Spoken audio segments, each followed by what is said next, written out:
in from Massachusetts General Hospital. I'll have more to say about that during the Counselor and Administrator Roundtable. All right. Very good. We call the approval of the agenda. Does anybody have any issues with the agenda? Can you just speak a little louder, please, Joe? Sure. I'll pull this microphone a little closer. Is there a motion to approve the agenda? I move that we approve the agenda. Is there a second? Second. Any discussion on that? We have to do roll call vote when someone's on Zoom. So again, Councilor Hannah Grant? Grant. Aye. Robin vote aye. Joe Friedman, aye. Signed it out. Aye. Wayne Burton, aye. Darrell Ford, aye. Curtis Register, aye. Eric Lund, aye. Great. Thank you. No special announcements today. And for public comments, we ask that you state your name, your address, and there's a 5-minute limit on whatever you may like to say. I am Lauren Selig, and I'm a resident of Durham, and I am coming to you tonight as one of your state representatives.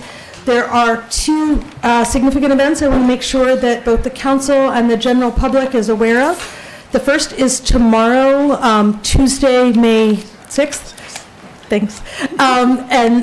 Starting at 1 o'clock tomorrow, the New Hampshire Senate is holding a public listening session in Representatives Hall in Concord about the state budget. So whether you are in favor of the state budget, opposed to the state budget, or have any opinion to share about the state budget, tomorrow beginning at 1 o'clock and until they conclude, the New Hampshire Senate will be hosting a listening session in Reps Hall for that. The other thing that I wanted to let you know is that we had decided, a number of us decided that we wanted to make sure we got out to the community so that we could come and listen to people where you are rather than having everyone need to come to Concord to hear us. So next week on Wednesday, May 14th at 7 p.m. at the Oyster River Middle School, and thank you very much to the school system for this, but at the Oyster River Middle School Morse Recital Hall, all of the counselors that represent Durham, all of the representatives that represent Durham, Lee, Madbury, and Barrington have been invited to participate, and the entire community is invited to participate in a legislative listening session. So if you have thoughts or feelings about things you wish to express in about what's happening at the state level, it's an opportunity for people to come and express their thoughts, and we will be there not for the purposes of sharing our opinions, but for the purposes of listening to the community at large. And so again, that'll be next Wednesday at the Morse Music Hall at 7 p.m. And those details did go out, both of those, in the Friday updates this past week. So if anyone needs more details, they can be found there, and I'd be happy to answer a few questions. Sorry, I'm used to testifying in Concord where I have to take questions all the time. All right. Thank you all so much. Thank you for that update. Thanks, Lauren.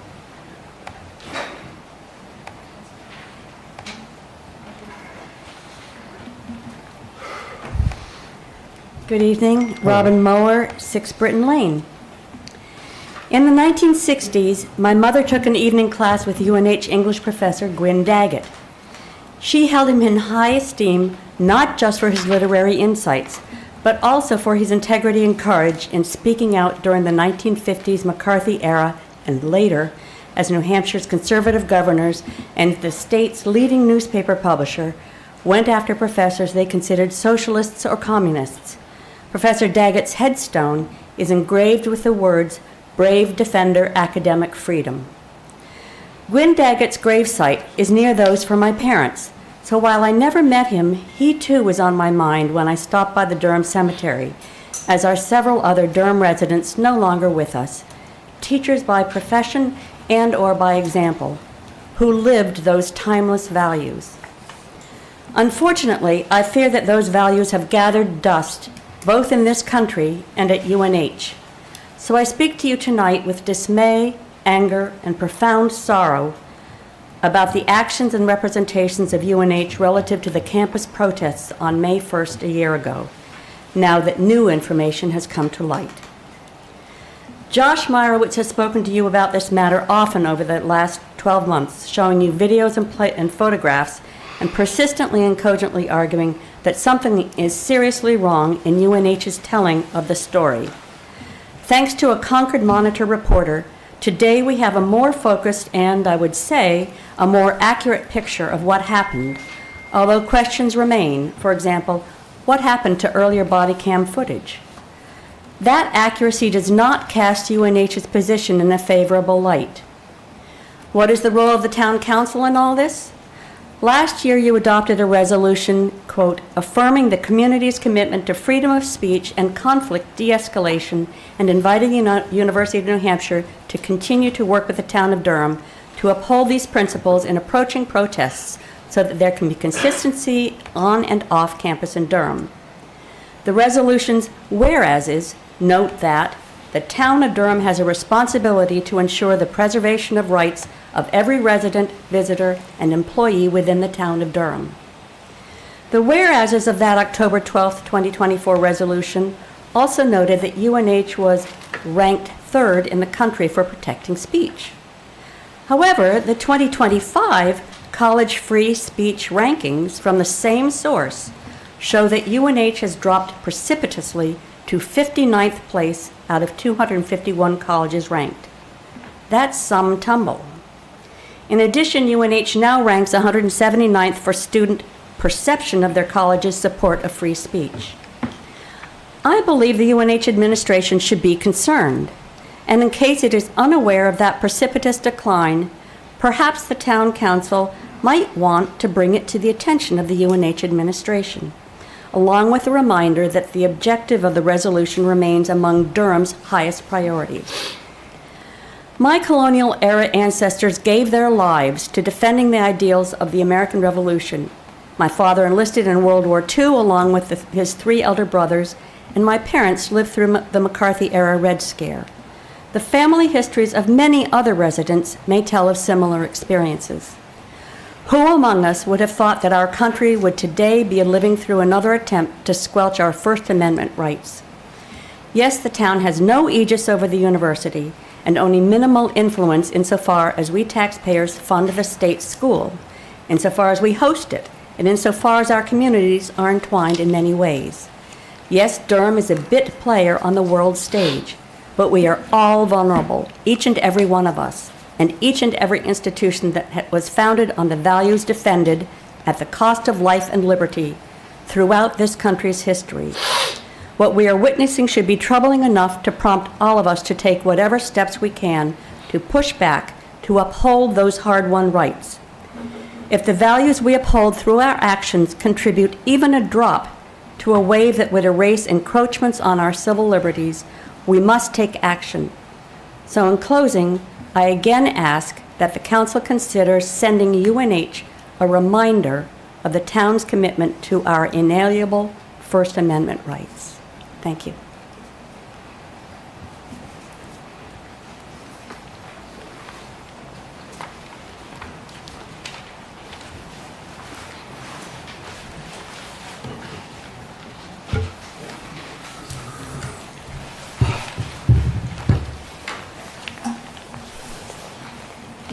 Joshua Meyer with 7 Chesley Drive. Sorry, Josh, I'm sorry. That You was know, for very, the record, Joe. I know you that, don't always like everything I right. say, but that was pretty extreme. Sorry. Yes, if you'll excuse me 1 minute, we'll note for the All right, I'll record start that again. Councilor Emily Friedrichs has arrived at 7:10. I'll start again. Joshua Meyer with 7 Chesley Drive. I've been speaking and presenting to you for a year about the violent actions and false statements made by Durham-empowered UNH police officers at the May 1 protests.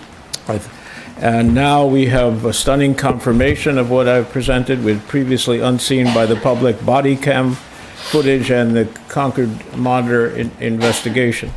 Now, I do know, I worked very closely with some of the police officers in the past, and I think they were thrown off by the governor's intervention, but that doesn't excuse what they did.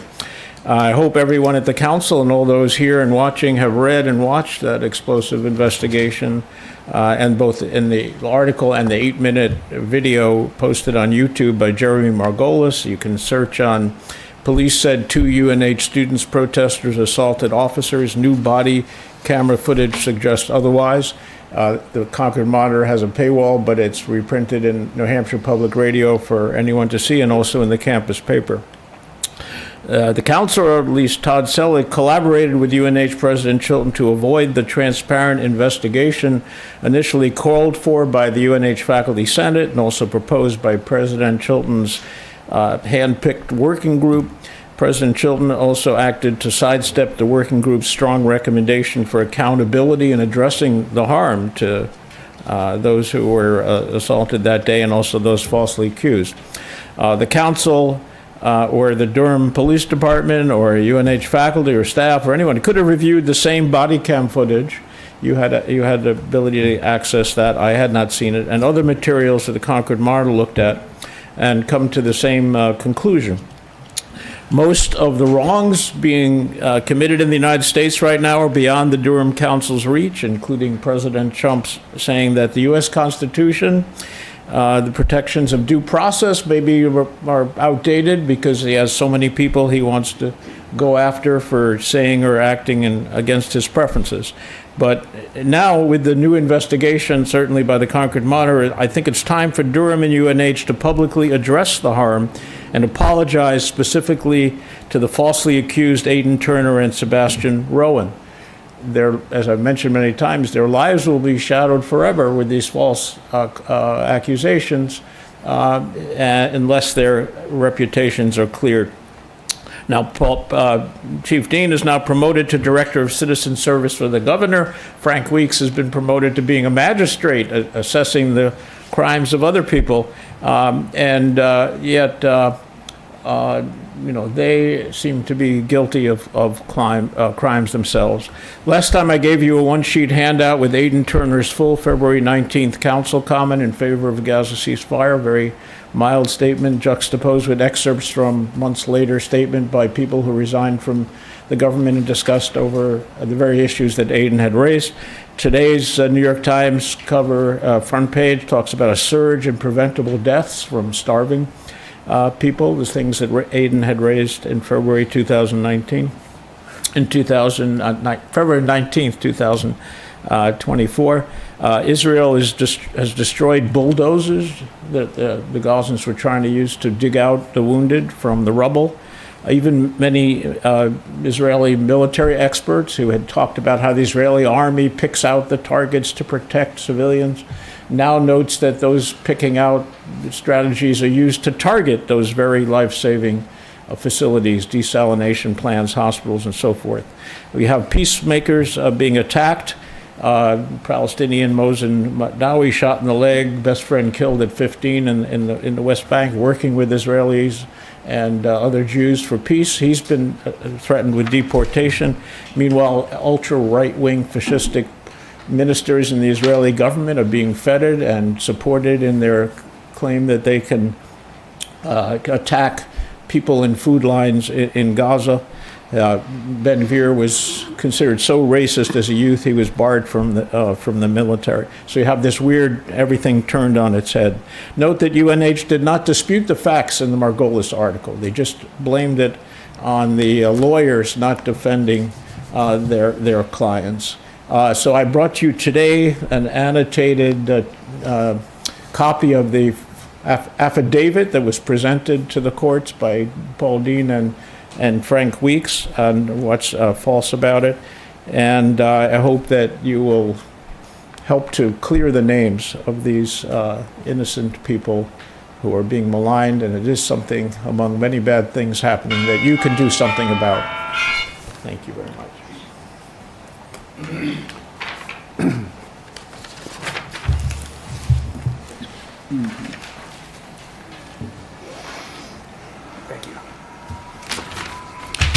Hi, Dan Eckerson, 33 Sandy Brook Drive, here in Durham.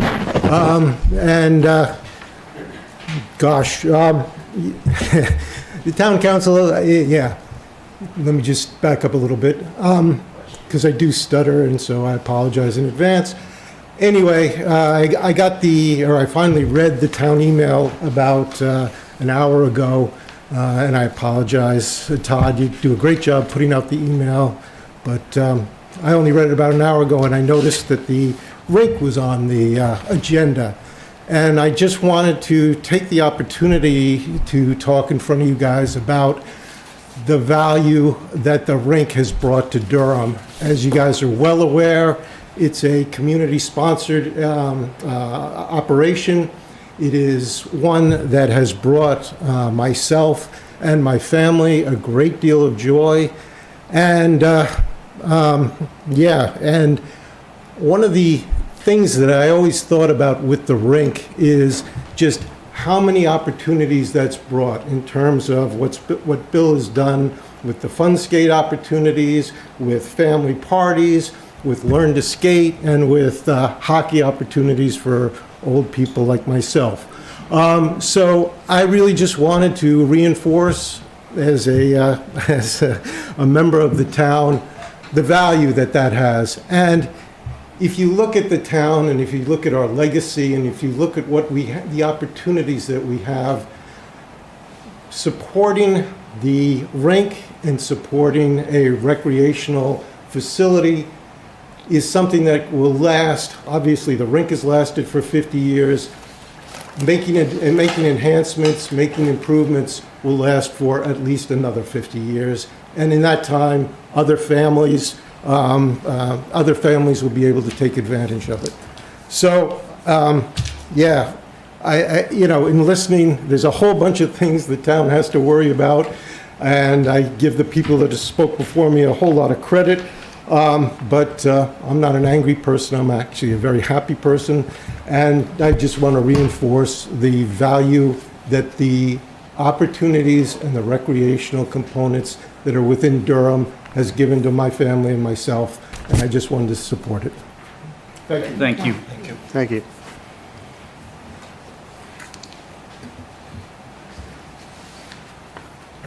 Good evening, everyone. I'm Matt Kamanchak, Thompson Lane. You can just- adjust the mic if, Thank you. yeah, Is that a little better? yeah. Okay. First of all, I would just endorse the comments that have been made by the previous three speakers. I don't fully understand the context of the comments about the hockey rink. I don't know if it's under threat or something, but I hope not. I also think it's a great asset. And I wanted to share some comments about town matters as well, some of the sort of important issues that I see the town facing. As I understand, I'm going to read just in the interest of time.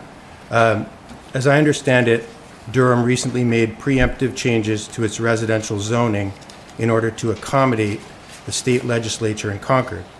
In addition, the town boards are proposing significant zoning changes in 3 additional districts: Central Business, Church Hill, and Courthouse. Moreover, the Housing Task Force and Planning Board have in recent years spent immense time and resources considering zoning changes and/or housing of 3 different constituencies: workforce, student, and seniors.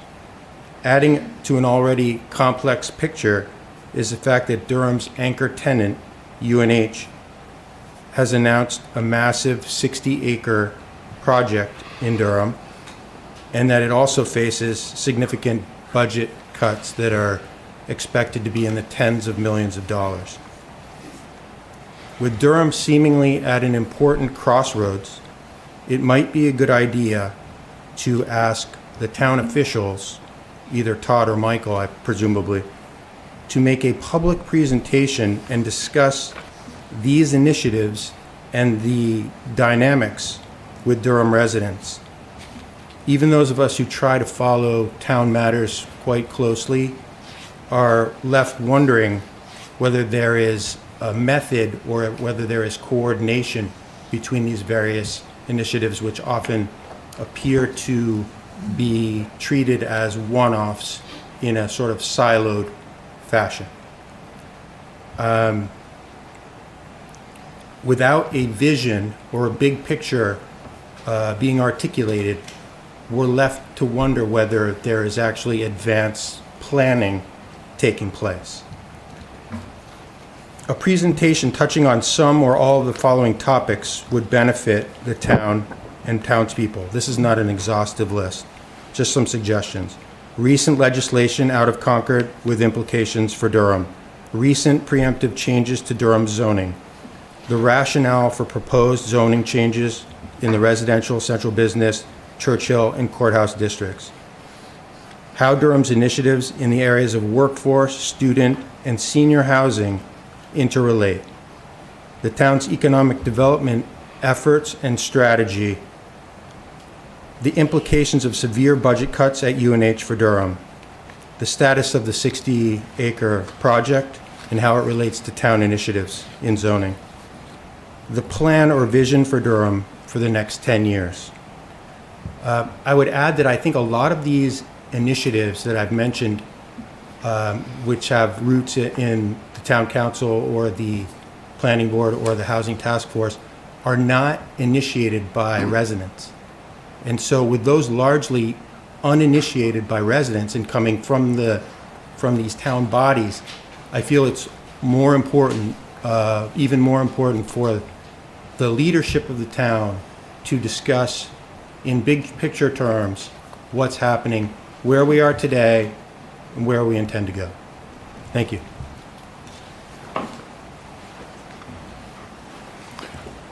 Would anybody else like to speak? Well, thank you all for your comments. I see the UNH representative is in the audience. Good evening. My name's Caroline Bishop. I'm the new Student Senate Executive External Affairs Chair, and I'm a rising junior community planning major. I'm excited to be here. I'll be here all throughout the summer, so I'll be at the meetings even in the summertime. And there's not a whole lot to report on. Today was the last day of classes, but that's all I have. Welcome. Well, thank you. Thanks, Thank you. Caroline, sometimes the counselors have questions, and if you don't mind, I might ask them if they have any questions today, if that's okay? Yeah. Okay. Does anybody have a question or a comment for Caroline? Well, no? Yes, I have Yeah. one. Yeah. Certainly, we've heard general expressions of concern from students as well about the potential budget cuts at UNH. But I feel like I've only heard them in general terms. Have you had a conversation in the student body about what that might look like for students? What sort of cuts you're expecting or changes you might see on campus in the next year or the coming years? I would say, as someone who's been in Student Senate, this is me going on my 3rd year now. There's definitely been a lot of talk within the Senate area of campus. All of us are very educated on the fact that there are a lot of budget cuts going on. I would say beyond that, a lot of my friends not in Senate wouldn't know about it, and that's presumable with a lot of the other students. I think there's some trouble with transparency between students and the budget changes, and that's something I'm interested in looking forward to figuring more about. I mean, I think it would be very interesting to bring, as you understand better how that will affect, student life on campus, to share those changes and how you're kind of living the budget cuts here at the town council. So you mentioned that today was the last day of classes, and so what is the exam schedule for UNH students? We have finals up until next Wednesday, and then Wednesday's the last day of finals, and everybody should be going home other than the people who will be here throughout the summer. And do you know what the graduation plan is, what the schedule is for that? Or if there are any exciting speakers coming? I don't know about speakers. The exact date of commencement I'm also not completely sure of because I'm not graduating. I believe it's Saturday the 17th. 17th. May 17th. May 17th, okay. Would anybody else have any questions for Ms. Bishop? Well, thank you for coming. I look forward to your reports. Thank you. Okay. We have a number of presentation items, beginning with the UNH students and Police Chief Renee Kelly. Does your group have a way that you'd like to present in? Yes, we have an online slide presentation. I see. So, again, if the speakers wouldn't mind introducing themselves and their affiliation, that would be good for the people. There are some watching at home and for the people in the audience. I'll start off. Thank you. So every year in January, we have it's called a SWOT exercise, but it's basically a strategic planning session, and that's what we build upon for the year. You need to get closer to the I do, thank you. So we have a SWOT exercise every January. We get the entire department together, Administrator Selig comes in, and it's an exchange of ideas and information, free-flowing. Retired Chief Dave Kurz facilitates the meeting. He's been doing it for IECP for a number of years, and it's really a document that I use throughout the entire year to look back on to see what my folks are saying. So some of the things that they suggested that would improve their daily lives out on patrol is as simple as changing a uniform pant. The pants we had, there was nothing wrong with them. They were very good. They were in good serviceable condition. The town pays for the uniforms to be dry cleaned. But anyway, during the meeting, it was suggested that we could save some money, and the uniform pants that they were proposing fit better, especially for our female officers. So they did their research, it came back to me, and we ended up buying the uniform pant, and we're saving like $70 per pair. So one of the things that we've been hearing consistently from our people over the past several years is that they would like to see the town and the police department equipped with body-worn cameras. Now, typically when you think about the body-worn cameras, you're thinking about having a visual record because of something that the officers may have done wrong, or may have used excessive force, or whatever, or was rude. But that's not the reason that we want. Last year we had one officer complaint, one, which is unheard of given the number of contacts that we have. So the body-worn camera philosophy, thoughts, as I'm looking at it, is this another tool that the officers can use when they're doing their job. It captures information in real time while the officers are going through it and experience it. There's a whole host of benefits. I could stand here all night and point out to you. I won't take your time. But after the department meeting, I contacted Dr. McPherson.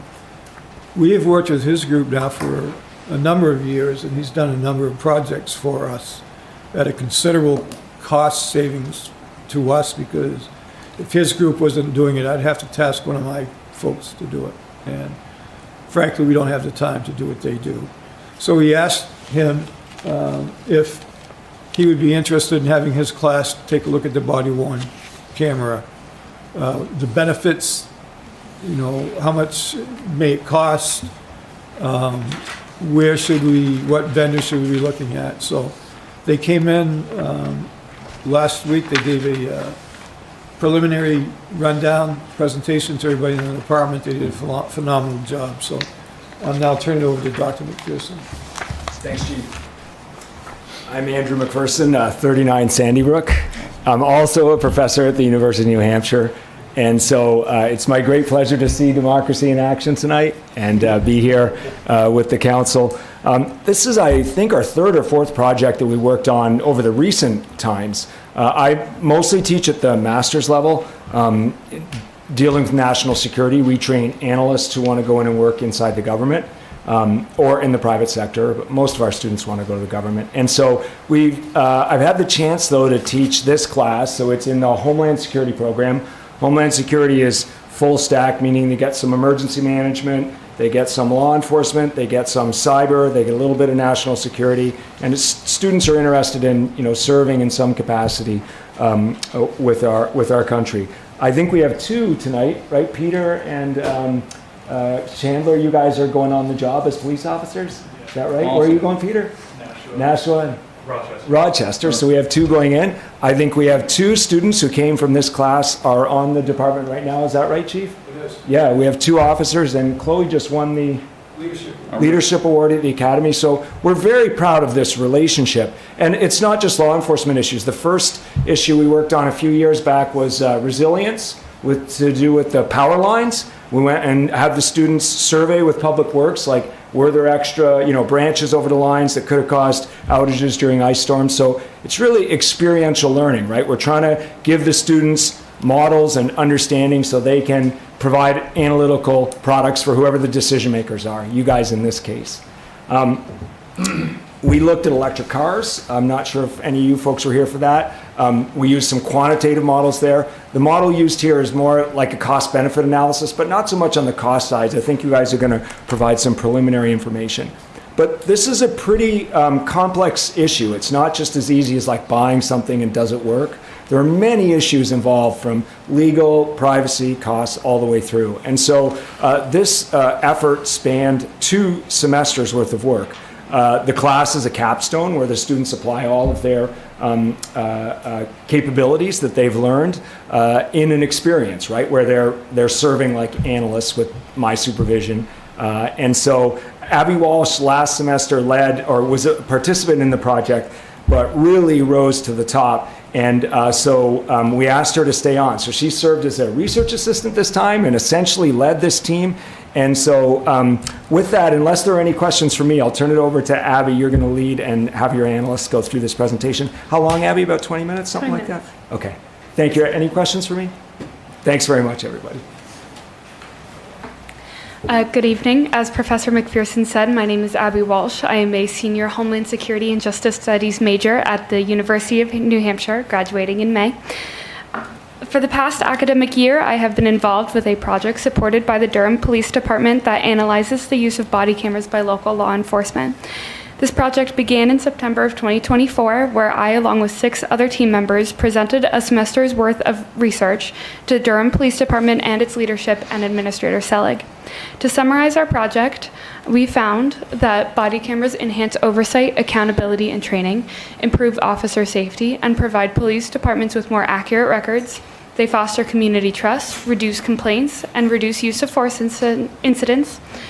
However, they do require significant financial investment for equipment, data storage, and maintenance. This year, I am honored to come back to the project in a management role to lead a new team to continue this important research. Today, I am joined by Alex Bolt, Jack D'Amato, Benjamin George, Peter Lennox, Brea Preston, Grace Rahali, Chandler Sutton, Joey Whitley, and Sean Wynn to present our new findings.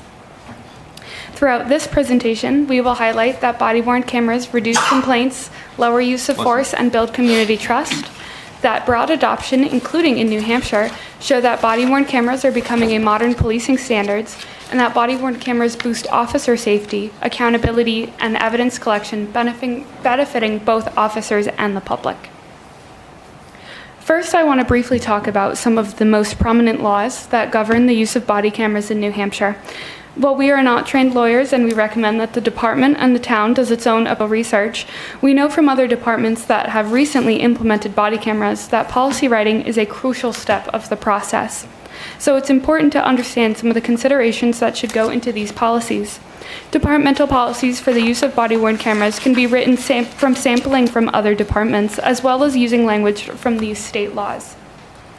The first is New Hampshire Law 105 D2, which outlines provisions that must be consistent with policies and procedures used by law enforcement agencies that equip their officers with body-worn cameras.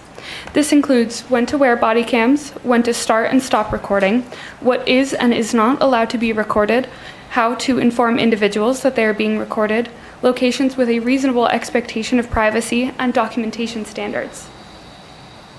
The second, access to governmental recordings and meetings. In regards to body cameras, this law states that audio and video footage recorded by law enforcement are exempt from review, except for when the footage shows 3 key things: restraint or use of force by an officer, the discharge of a firearm, or any encounter that results in an arrest for a felony-level offense. There are, however, further exceptions to this rule that would allow the footage to be kept private. I'll now pass it off to Grace Rahali, who is going to speak a little bit more about the history of body cameras, both locally and at the national level. Thank you, Abby. What are body-worn cameras? The Bureau of Justice defines body-worn cameras as relatively small devices that record interactions between law enforcement and the community. Originally adopted in England in 2005, the first body-worn cameras used in the U.S. were in 2012. The National Institute of Justice conducted a study published in 2021 with their own program, Crime Solution, and rated the use of body-worn cameras to reduce citizen fatality rates as promising. Many vendors now use or supply body-worn cameras for law enforcement. Features and prices vary depending on the model of cameras chosen. Studies conducted by Cato Institute in 2016 conclude the majority of Americans support the use of body-worn cameras. While there is limited information for New Hampshire, a study from University of Southern Maine, published in 2024, found 77% of Maine law enforcement agencies reported using body-worn cameras, and 21% are considering adding them to their equipment. This explains the widespread support of body cameras by surrounding New England states. While New Hampshire is generally ranked very highly in the area of public safety, it is important to stay up to date on the latest trends in policing. Additionally, research shows that body-worn cameras improve trust between law enforcement and the community, holds accountability, and reduces complaints. Now Alex will be discussing the body-worn camera data collected in local areas. Thank you, Grace. For this project, we collected data from a sample of police departments across 3 counties in New Hampshire. Out of a total of 77 departments within these counties, we contacted 36 agencies, and of those 36, 17 departments responded, resulting in a response rate of approximately 47.2%. In addition to direct responses, we also gathered open source information from department websites and social media accounts, which helped supplement data where formal responses were not available. The counties we focused on, Hillsborough, Rockingham, and Stratford, are shown here on the map. While this is a sample and not a complete survey of the state, the data provides a meaningful look at trends and practices across departments similar to Durham. This slide focuses on results from Rockingham County. Each municipality is color-coded based on information we gathered. Green indicates departments that are currently using body-worn cameras. Yellow indicates departments we contacted but did not receive a response from. And red indicates departments where no open source data was available and no response was received. On the right side, we have a detailed table listing the departments we contacted, whether they confirmed the use of body-worn cameras or not, and the specific brand of camera they utilized when that information was available. For example, departments like Exeter, Rye, and Portsmouth all confirmed the use of body-worn cameras and primarily use an Axon system. This slide highlights the data we collected from Hillsborough County. As the same as the last map, each municipality is color-coded, and the table on the right is a more specific detail showing which departments were contacted, which confirmed BWC usage, and the type of equipment reported. For instance, Manchester and Goston police departments confirmed the use of Axon body-worn cameras, while Amherst and Bennington reported using Motorola systems. Overall, Hillsborough presented a more mixed level of participation compared to other counties, with a higher number of agencies where no information could be verified. Now I'm going to pass it on to Chandler to talk about Stratford and other accredited agencies. Thank you, Alex. On this slide, we focus on Stratford County. Stratford County is made up of 13 towns and cities. As you can see on the graph, 8 departments are currently using body cams. In the yellow, you can see that 4 of them we did not gather responses from, and Durham is currently the only department confirmed. As the numbers show, 67% of the law enforcement agencies in this county are using body cams, and the other 33% were departments where we were unable to gather information.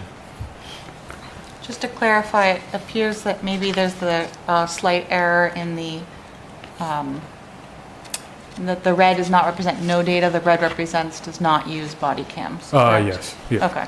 Is that true for the previous two counties? No, it is only true for this slide where the red indicates Durham, who does not use body cameras. In the other two slides, the red indicates that there was no data shown. So I in think the, that's incorrect. If we go, the table seemed to represent that there were other towns confirmed as not using body cameras.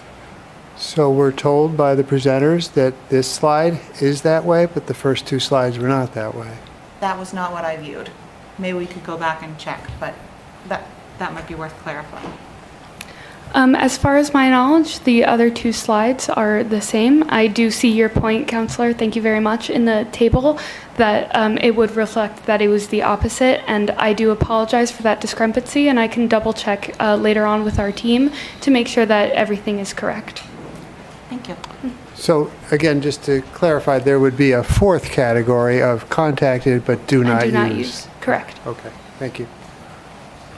Please continue. And to continue on Stratford County real quickly, the towns that we were unable to get responses from are towns of populations under 2,800. So that could be, some of those are part-time police departments and they have lower funding. And then on the next slide, we gathered information of all the accredited agencies in New Hampshire by the Commission on Accreditation for Law Enforcement Agencies. And there are currently 19 police departments in New Hampshire that are accredited. And we just received new information that there is actually 17 police departments that are using body cameras. And currently two of them, one of them now, we are unable to gather data. And Durham is currently the only one confirmed that has no results. And on the right side, you can see in the blue indicates all the agencies that are accredited and use the body cameras. In the orange, it's Londonderry and Newington. Londonderry is actually implementing them this year, and that leaves Newington as the only one who has not implemented them, and Durham is still considered. And I'll now pass it on to Joe Whitley to talk about some of the drawbacks and the benefits of body cams. So we found various studies and sources that examine the benefits of body-worn cameras.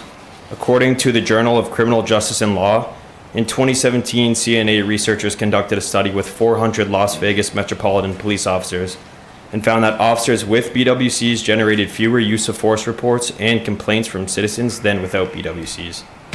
Also, according to the Department of Justice, BWCs can help protect police departments from lawsuits or public backlash, which can help decrease agency liability. In the National Institute of Justice study, we found that BWCs improve accountability as people tend to act differently knowing that they're being recorded.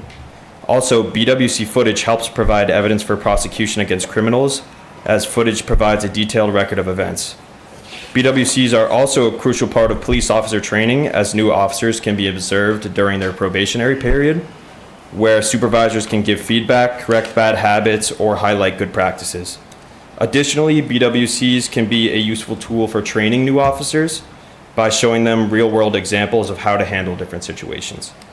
Lastly, a study from the Law Enforcement Management Institute of Texas states that BWCs allow for the documentation of officer interactions with the public, which can help clear up misunderstandings or disputes in the future. Next slide, please. Cost of storage, hardware, and IT support can be considerable. Managing and organizing video footage and training officers on the new systems can also increase expenses. However, these costs are crucial for maintaining professionalism and accessibility. Privacy concerns may also be an issue, as some people may feel uncomfortable to be recorded without their permission, whether they have committed a crime or not. This issue is addressed by the RSA 105D that Abby mentioned earlier. However, it states that if a citizen objects to being recorded, officers are required to deactivate the audio and video functions of their camera and must document the reason in their police report. The view of BWCs is also a potential limiting factor, as what the camera sees may differ than what the actual officer sees. And lastly, positioning on the body could limit what BWCs capture, as chest-mounted cameras may have different viewpoints than shoulder-mounted cameras. Now I will pass it back to Abby to go over some infrastructure implications. Thank you. We wanted to briefly touch on the various ways that footage can be uploaded from the cameras. The first is a physical docking system where officers must take off their camera when they arrive to the police department and put it on a docking mount in order to begin the uploading process. Upload speed usually depends on the camera and the system that is implemented. However, it usually takes around 5 minutes to upload, and the footage is able to be reviewed within the hour. The second system is a cloud-based upload, which is a more popular and more widespread system that is used in many camera manufacturers. With this type of camera, footage is automatically uploaded to the cloud when cameras are connected to the police department's Wi-Fi. This system is faster, however, it can be more expensive depending on the amount of storage needed. The baseline storage is almost always exceeds the needs of department, especially considering the size of Durham's. So the department can decide which model is best by examining their individual storage needs. I will now pass it off to Jack D'Amato to discuss the impact of body-worn cameras on local policing in New Hampshire. Thank you, Abby. Officer-involved shootings in Ware, Thornton, and more recently Dover highlight the need for body-worn cameras. These events all happened in New Hampshire towns similar to Durham. In Ware, an officer fired at a suspect who pointed a weapon at him and another officer. The BWC footage showed that he had acted lawfully and did not escalate the situation. Without the footage, the case may have relied solely on testimony, leaving room for public doubt. In Thornton, an officer fired on a suspect who made death threats and charged at him. The BWC footage provided clear, objective proof that the officer acted appropriately.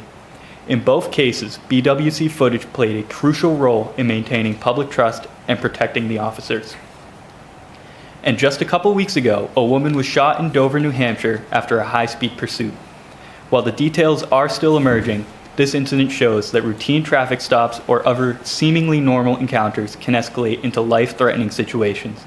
For these moments, BWCs are essential for maintaining public trust and providing clarity. Despite the valid concerns about cost, privacy, and limitations, the benefits of BWCs outweigh the drawbacks. Studies have shown that they reduce use of force, lower complaints, and protect police departments from public backlash. They are useful tools for evidence collection, officer training, and building community trust. The events in Ware, Thornton, and Dover are reminders that fatal events are not exclusive to large cities and do occur in smaller towns. In those, it was essential for confirming the officers acted lawfully. By adopting body-worn cameras, Durham would be taking a proactive step towards protecting officers, promoting accountability, and showing that Durham is committed to public and officer safety before similar incidents occur. I will now hand you over to Sean Wynn, who will talk about the cost. Thank you, Jack. Thanks, Jack. Based on the data presented above, we can see that body cameras are beneficial for policing. However, we do recognize that is a burden of the cost of these cameras. And before I start, I just want to say that the quotes that we got, they are all a baseline quote and does not reflect on the police department's needs. And then with that, I'll get started. For the purpose of our analysis, we have gathered quotes from two manufacturers, Axon and Motorola. The first one I'll be talking about today is Motorola and their V700 body cam. The total cost of this camera over 5 years is going to be $113,770. That price over 5 years averages out to $22,754. The pricing summary shown above that Motorola gave you is set up so that the initial cost in their first year is going to be $44,170 to start with the cameras, with the hardware, software, and Motorola iCloud service that they have. Then it would cost $17,400 for each year after that, starting in the year 2025. Motorola offers a replacement service if a camera isn't working or a camera gets damaged. And just to reiterate, that's going to be a 5-year subscription. And now I'm going to be passing it off to Peter for Axon. Thank you, Sean. So I just want to reiterate again, these numbers are from a baseline quote that we were given from Durham PD in May 2024 and a quote that we actually did receive from Axon. And the storage that I'll talk about in this quote doesn't like reflect the normal storage needs of a department in New Hampshire. So to start, another option for body cameras is the Axon Body 4 camera with a total cost of $104,202.50 over the next 5 years. If we look deeper into what Axon is charging in this quote, the Axon program total price is $49,080.60, which includes dock technology assurance plan bundle and a camera technology software cost of $30,376.20, which includes 330 gigabytes of cloud data storage, a license, pro license, and basic license. Services provided by Axon is $2,000, which is a virtual starter. And then the final cost is a hardware cost of $22,745.70, which includes the camera bundle and the multi-bay dock bundle, with an additional one-time charge for additional camera mounts for different uniforms that are used by the Durham PD. And then the bundle also includes a warranty for the cameras from 2025 to 2029. And one quick fact, the most used BWC in New Hampshire. And now I'll hand it over to Ben to talk about grants.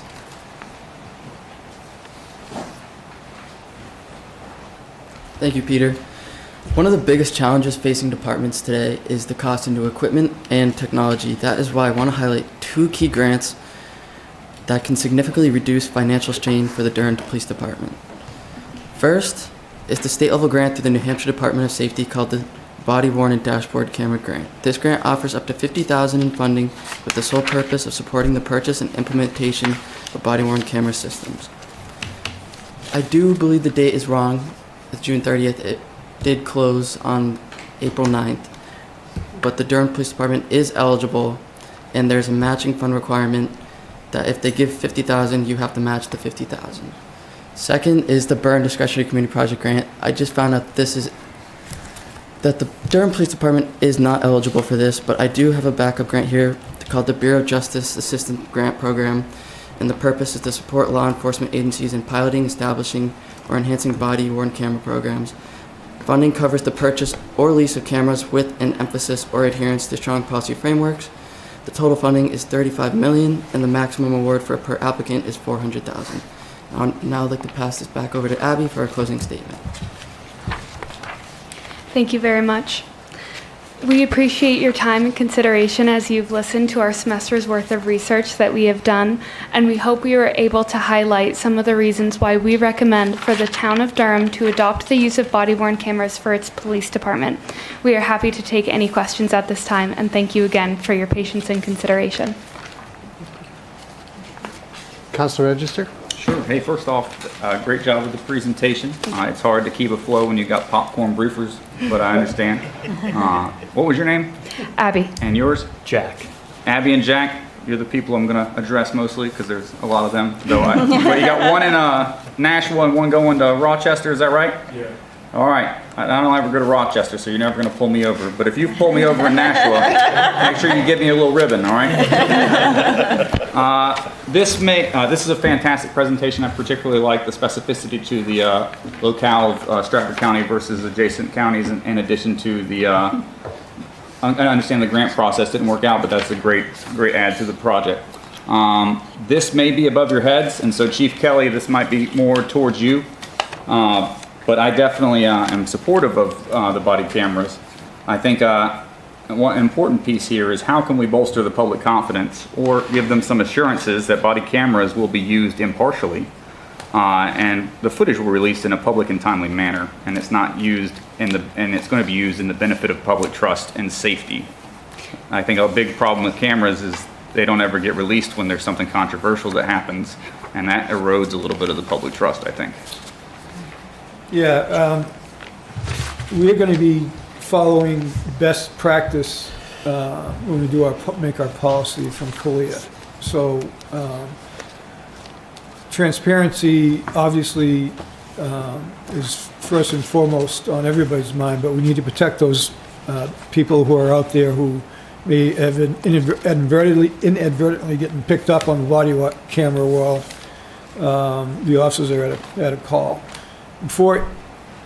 Like other information that comes out of the department, before we will release anything, they have to provide a written request. They have to have a justified reason for taking it, and if they don't, then we won't release it. We are asked without fail, whenever we arrest anybody from the defense bar, that they want a copy of our body-worn cameras, and obviously we don't have them. But I think it would be a great tool for our officers when it comes to court and prosecution, because what they say is what they'll be able to see. So we definitely will safeguard the rights of everybody who may be picked up on the body-worn cameras. It comes with a program that it blurs faces, so we're very cognizant of I think that's going to be a hot button issue with as this gets closer to a reality. You know, I've talked to other departments, and it really has not been a problem. That's not to say that there aren't, certain cases when that pops up, but. Yeah, with the UNH situation arising a year later, I think that's going to be fresh on folks' minds. Yeah. I have two more questions. Is that cool? Yeah.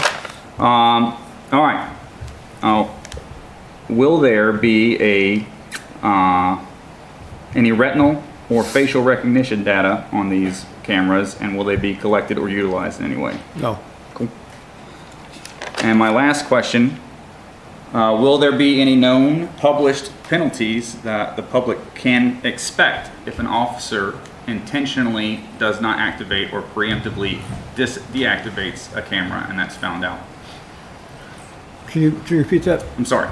So is there going to be any published penalties if an officer does not activate or deactivate a camera appropriately that the public could expect to follow on the eventuality of something like that occurring, if that does occur? Understanding we have high quality individuals, but heading this out early so the public can expect is, you don't have to have an answer now, obviously I don't have the policy written, but it's something I would be interested in understanding if I was, because that's a concern of people using the cameras as a weapon as opposed to as a protection asset.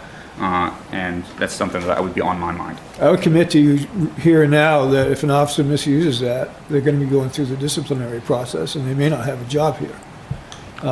We don't traditionally release publicly officer misbehavior. I mean, if it's a criminal offense or it rises to that level, then reporters always somehow find a way to get that information. And we're transparent, and if it's something that we can release, we will. But I will commit to you that if officers of the Durham Police Department violate our policy and go out of policy, they'll be dealt with, just like we do with other incidents. Thank you very much for that commitment and the answers to those questions, Chief.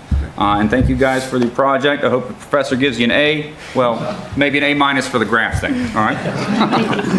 Councilor Burton? The data raise, excuse me, some interesting questions. Why do BWCs reduce complaints, lower use of force, and build community trust? There's an inference there that the police needed it to prevent these things, but yet boost officer safety, accountability. Did you uncover any causality between why the presence of body cam changed the data on arrests and so forth? Yeah, I can speak a little bit based off some of the studies that we researched during this process. So on the first count, the BWC's reduced complaints, we found from several different sources that body-worn cameras affect the way that people behave with the officer, and they also affect the way that people ask the officer and the way that people behave with the department as a whole. So knowing that people are on camera, it's very well proven and very studied that knowing that you are being recorded affects your personal behavior, but it also affects what you choose and choose not to raise as an issue. So when people know that the entire interaction has been recorded, they are less likely to raise a complaint that is false or maybe exaggerated, since the entire interaction was on camera. On the second point, I believe it was improves accountability. It goes along to that very point on their camera. So whoever it is not able to exaggerate, leave out details, or create details of the event. How does a person know if the police officer's using a camera? Yeah, great question. So a lot of that is based on policy, and a lot of that is based on some of the laws that we discussed at the beginning. Most departments and most laws require that there is a sentence or a disclaimer said by the officer that lets people know that they are being recorded. Many departments in New Hampshire have adapted that policy where they will introduce themselves and say, just so you are aware, this footage, this interaction is being audio and video recorded, just so that everyone is aware that cameras are being used. Now, if you're entering a violent scene, though, there's no time to warn the perpetrator that you're wearing a camera, though, right? Mm-hmm. It will be in our policy that we alert the people that we're dealing with that they're on camera. But you're right. You know, if we're going to a domestic and we get there and hands are flying, we may not have an opportunity to tell them. So if you do, you lose the advantage of having the camera. Oh, you know, I think we could argue in court that, you know, the reason why we did not advise them is a valid reason, and I can't see any judge throwing that out. Okay. There's also portions in the New Hampshire law that go along with that feeling, where if there's our extenuating circumstance of which this example would apply, then the requirement of the disclaimer is waived.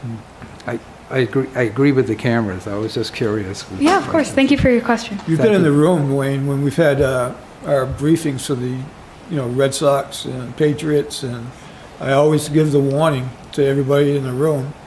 There are going to be lots of cameras out there, so make sure you know, mind your P's and Q's, right?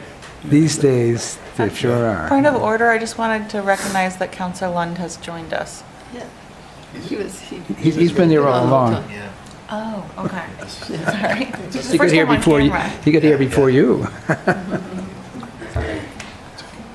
Does anybody? I've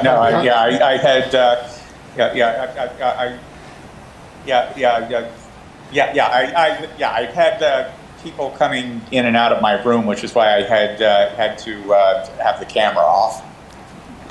Okay, thank you. Councilor Needle? Nadell? Just a quick question, and I'm sure I'm getting ahead of things, but how many cameras would you need for a shift? Would they be, you know, cameras go in and out? How would that work? We'd order 22. We have 21 officers that each get their own camera. We'd have okay. One. Yeah. I want you to know, too, that, I mean, Sergeant Pelletier is here tonight, and he's done a ton of work on grants.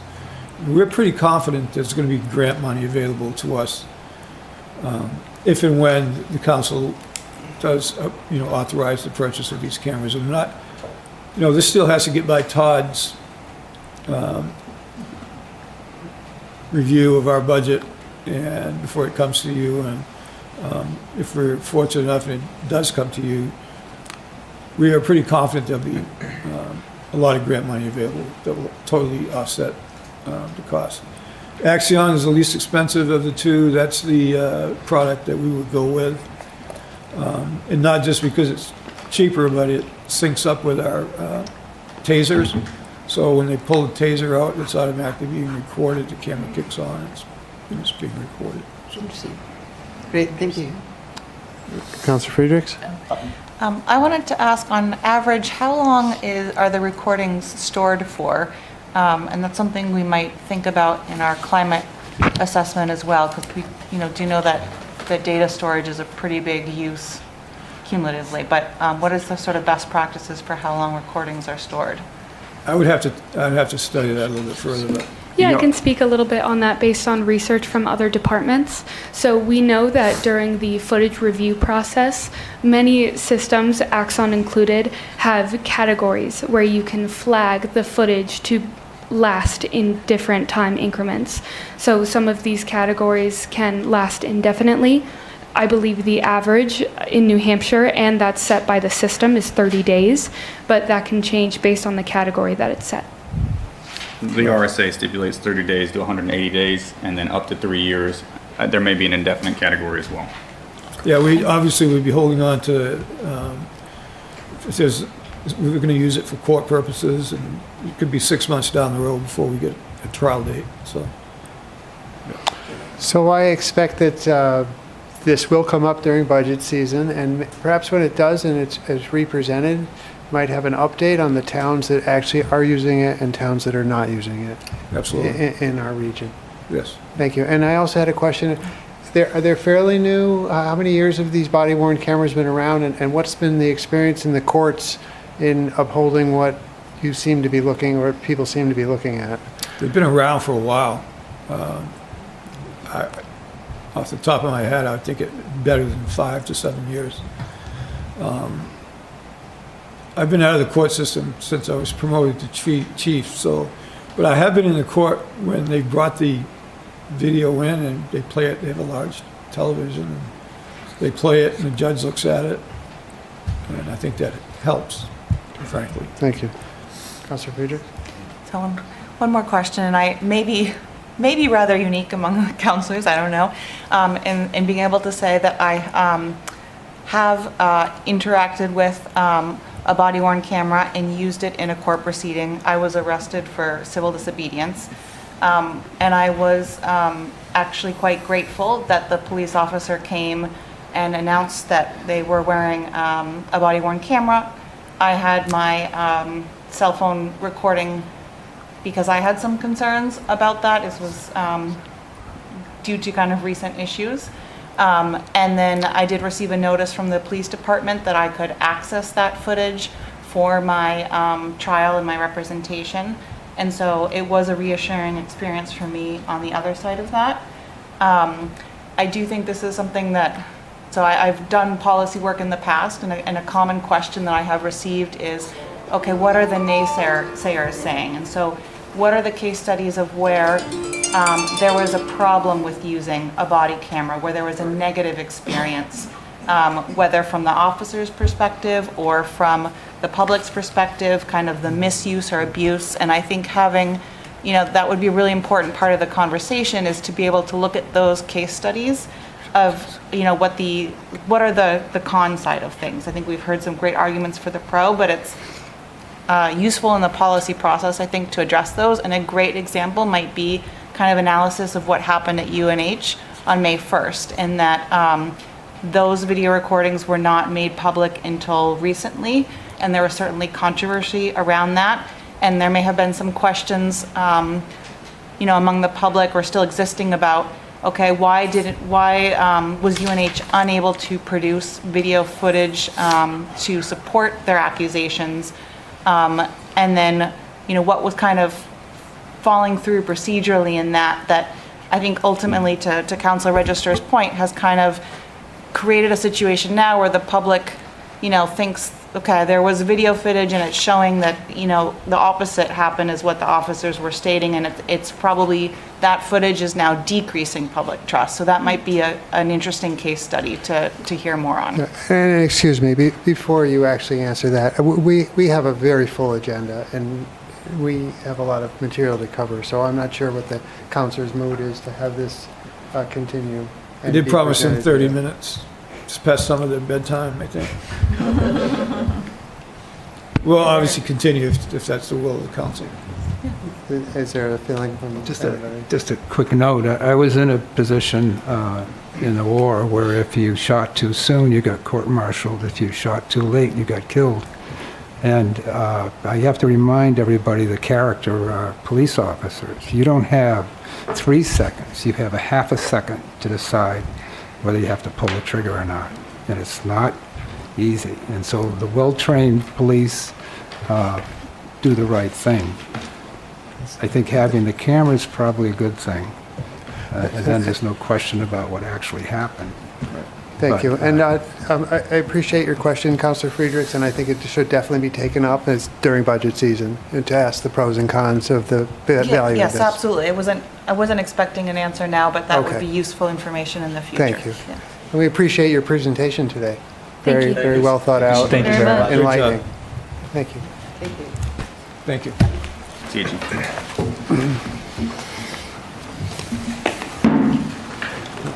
All right. So, Ms. Neal, we now have a presentation from the chair of the IMAC Commission on eliminating the purchase of single-use plastic bag and food service products in styrofoam containers for use by the town of Durham and town-sponsored events. Welcome, Ms. Thank Neal. you. I promise I will be brief. There have been some very serious subjects talked about at this podium tonight. I feel a little intimidated by that, but I will take what feels like a small thing of single-use plastic bottles and attach it to a broader, very important subject of sustainability. So my name is Nell Neal. I live at 11 Riverview Road in Durham, and I'm chair of the Integrated Waste Management Advisory Committee, which I will refer to as IMAC going forward. So the purpose of IMAC, one of our main purposes, is to promote sustainability priorities regarding waste management in Durham. We meet in these chambers early on Wednesday mornings, twice a month. And at one of our meetings, toward the end, someone on the committee noticed a fair number of single-use full plastic water bottles on that desk in the corner. And that prompted conversation. It seemed to be in contradiction of our purpose. And so we began to think about a resolution or some way to address this concern about using taxpayer money to buy single-use plastics for events here at Town Hall. Those bottles were left from I think it was a retirement gathering. So I guess I'll just read this right now and then talk a little bit about some things you might question in the resolution. As part of our efforts, the IMAC's efforts to reduce the amount of plastic and styrofoam being added to the turnkey landfill, IMAC encourages our residents to refrain from using single-use plastic products and styrofoam containers and to choose sustainable products instead. To support this effort, IMAC is asking the town of Durham to refrain from using town monies to purchase single-use plastic bags and food service products and styrofoam containers for the town's purposes in its facilities and when holding town-sponsored events. I have been in touch with a woman quite regularly whose name is Kristen Murphy in Exeter. Her title is Conservation and Sustainability Planner. And Exeter went through this process before we took it on, working with the community. What can we ban? What can we not ban? Just how will this work? How could it work and be acceptable all around? So I'm mentioning her because she's been extremely helpful in helping us to put this resolution together.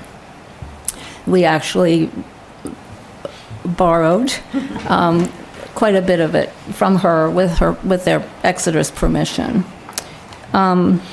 So I would imagine that one of your concerns might be if this would cause hardship to the police department, the fire department, the recreation department, who at times have to rely on using single-use plastic bottles. So I want you to know that on our committee, we took great care to talk with those folks, to find out what would concern them, what they have to have, what they need from us. And I met with the fire chief, the fire chief 3 times. Someone on our committee met with the police department, and another person on our committee met with Rachel at the rec department. So there's a clause in here that says exceptions are allowed by the town for items used by emergency responders and human service nonprofit organizations during emergency operations. I guess, I assume you've read this, are familiar with it. Another thing that has happened because of the discussion of this, and we met with Todd, talked to Todd about this, is that things began to happen voluntarily. There was a retirement party here not too long ago, and Karen Edwards got in touch with me and asked, what can we use instead of single-use plastic water bottles? And so IMAC contributed the money to buy a nice water dispenser to have at parties. Instead of buying plastic bottles, other beverages were bought in cans because aluminum can be recycled indefinitely, which plastic cannot be. So some things are just kind of happening voluntarily. We wanted to use compostable plates at the event to prevent having to buying plastic plates.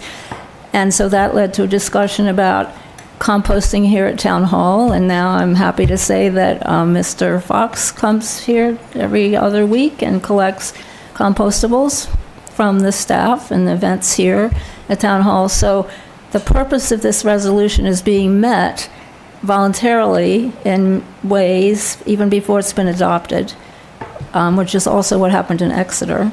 So that's kind of it in a nutshell. I understand this is on the agenda, at the end of the agenda. You might not even get to it tonight.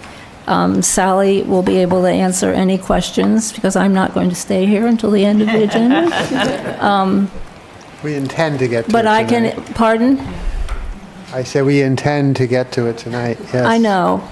I know you do.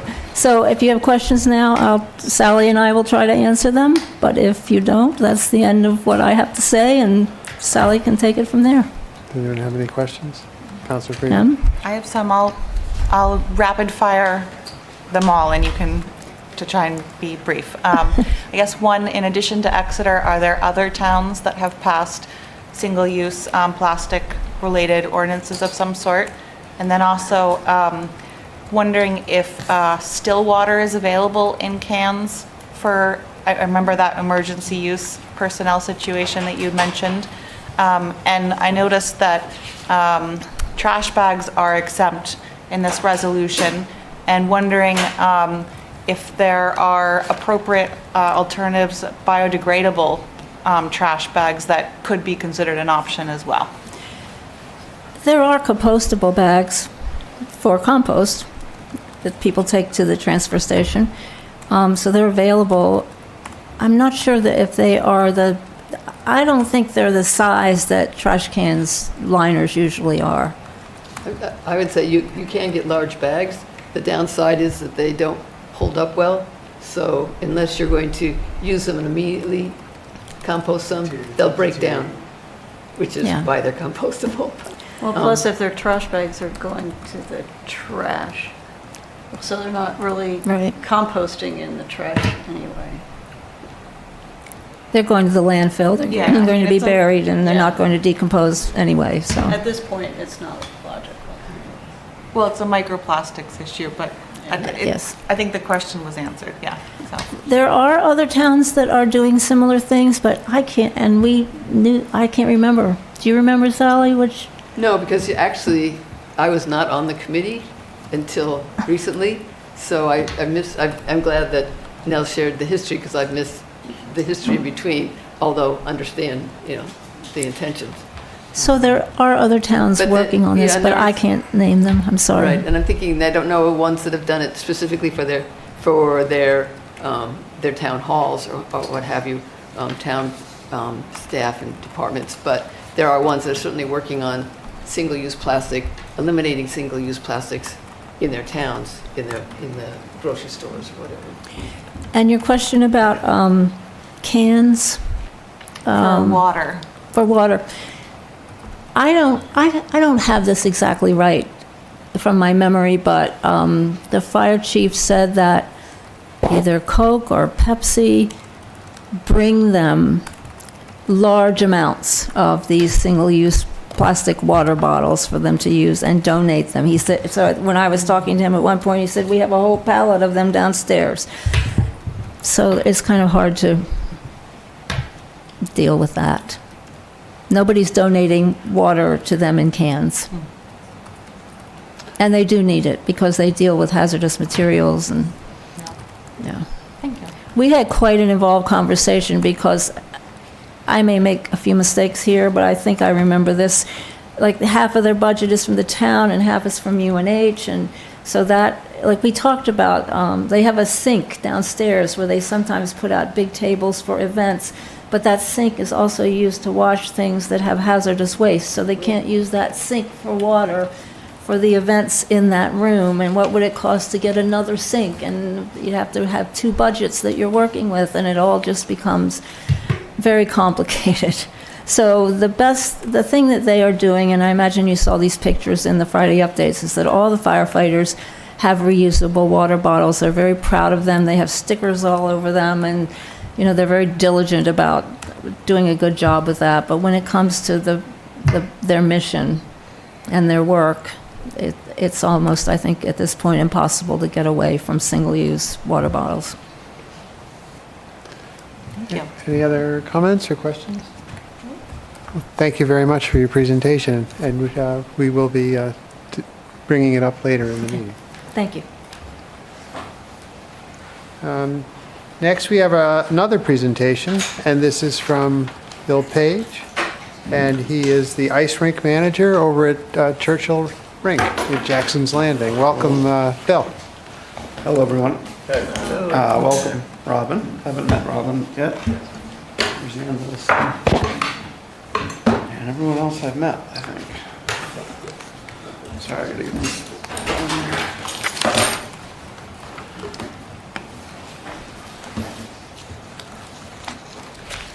I'm gonna go as fast as I can. First of all, I want to thank Dan for showing up. I was negligent and didn't tell him I was on the agenda tonight, but he found me anyway. I didn't tell him to come say all those nice things about the rink. Right, Dan? That's correct. Thank you.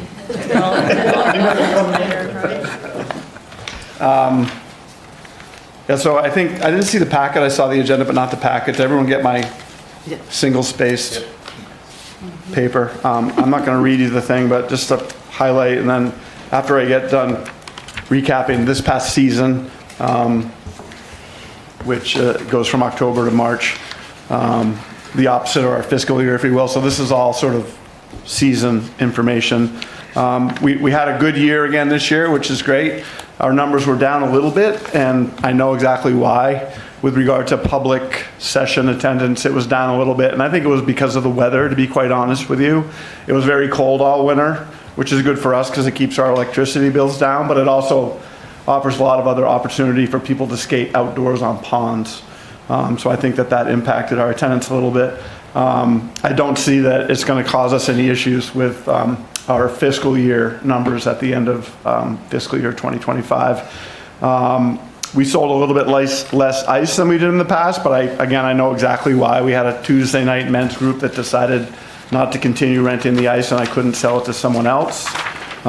We also had Oyster River Youth Hockey had a few less teams than they had last year, so they needed a little bit less ice time on weekends for games.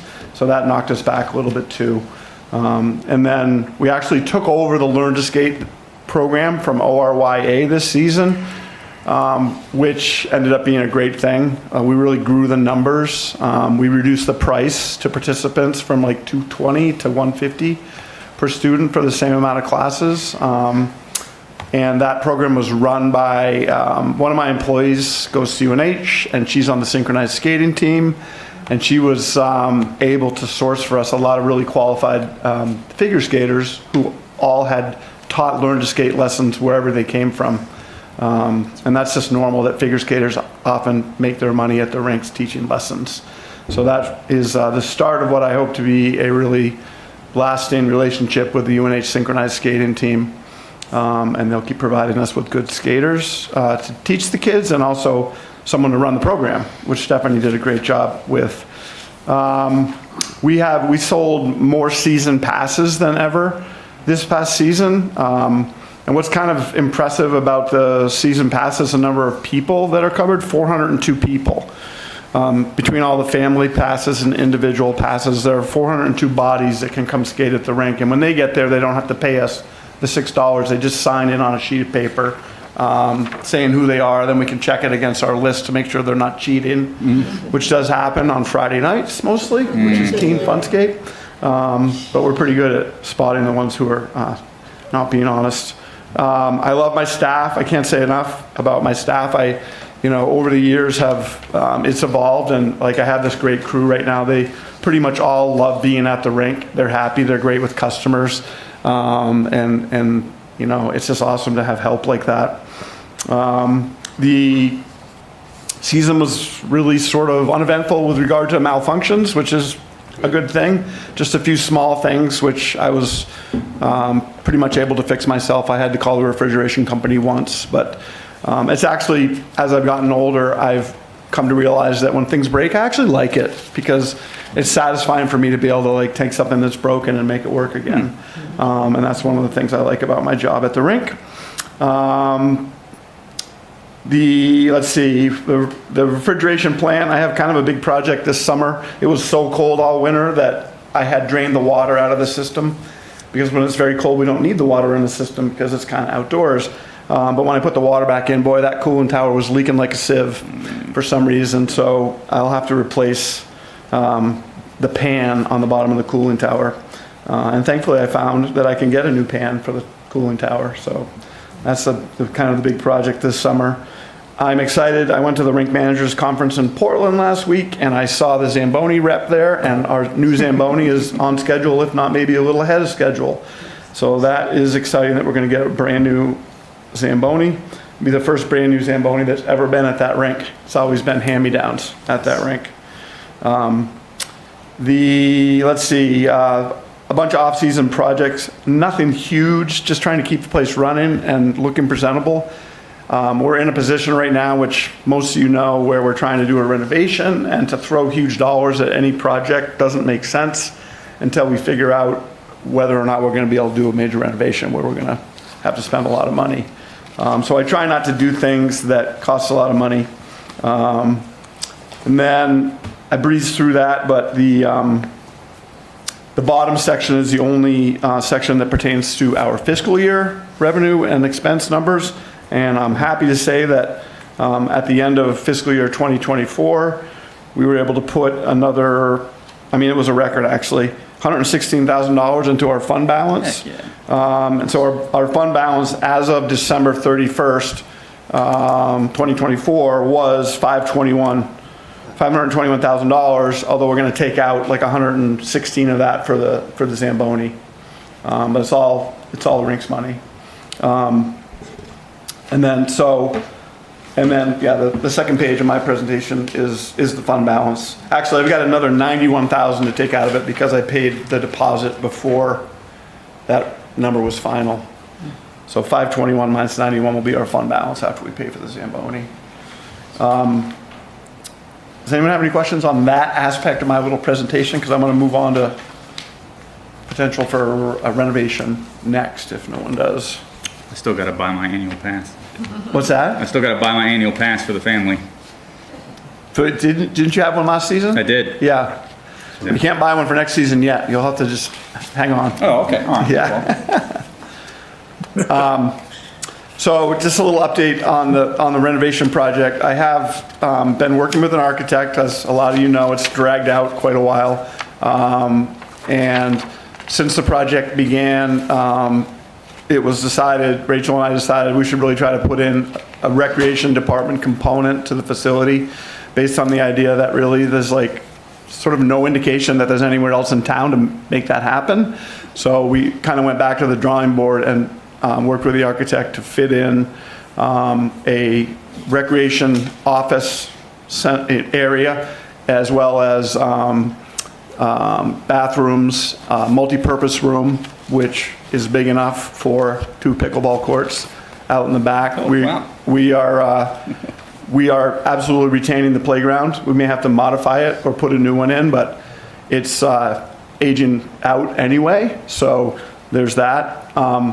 Where we're at right now, I'm going to show you the pictures in a second, but where we're at right now, I literally just retained a civil engineering firm to take the survey that the town just had done and to plop our plan into it accurately so we can see what we're up against with regard to the envelope that we've been given to work with, because it's clearly a tight envelope with, Great Bay on the end, cemetery in the back, road in the front, driveway in the, it's a tight fit.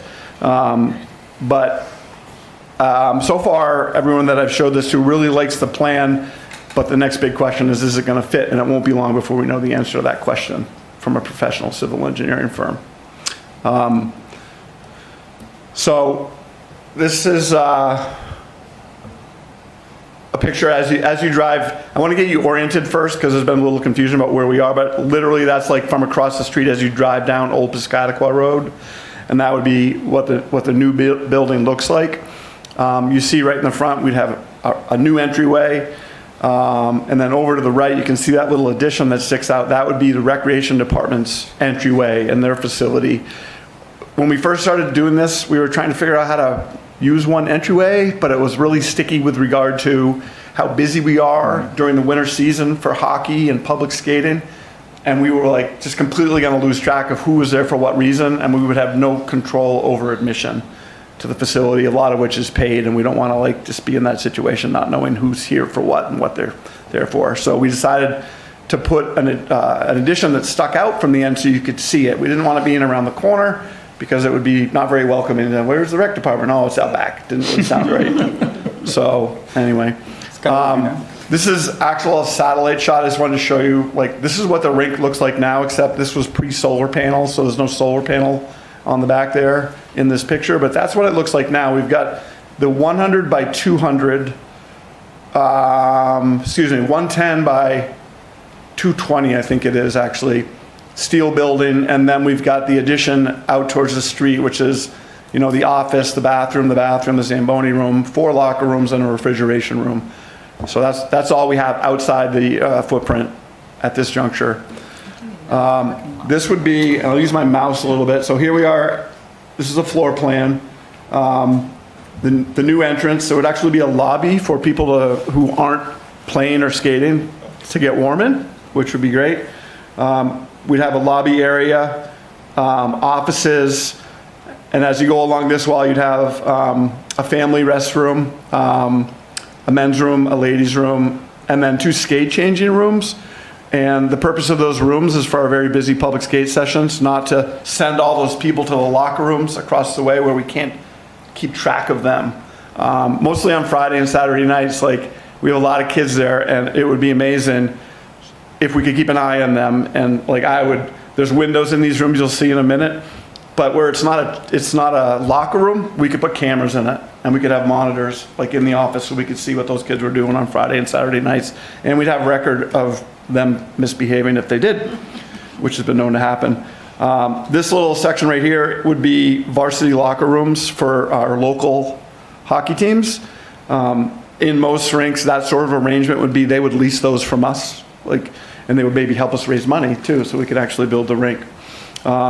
Continuing around the back, we have the Zamboni room and the refrigeration room, a referee's room, and then there are 4 locker rooms on this side, 2 on either side of the multi-purpose room. These are for ice rentals, and they would each have bathrooms and showers. So there's 2 there, 2 there. And then this is the entryway to the rec department with the, their whatever it's called, like the lobby area, and then a couple offices, a little kitchenette, storage room, bathroom. This is the lobby the waiting area for the multi-purpose room. And so that's basically that. I wanted to give you that tour. Now we're just going to take a walk around. Feel free to interrupt if you ever have any questions. So here we are again out front. Now we're going to go around the rink to the right, the building. That's the rec departments, would be their new entryway. This would be the back side of the rink. This area to the right of that sidewalk is one of the areas where we are pretty constricted by a gully, and we have to decide or learn if we can do this or not. That's why that retaining wall's there.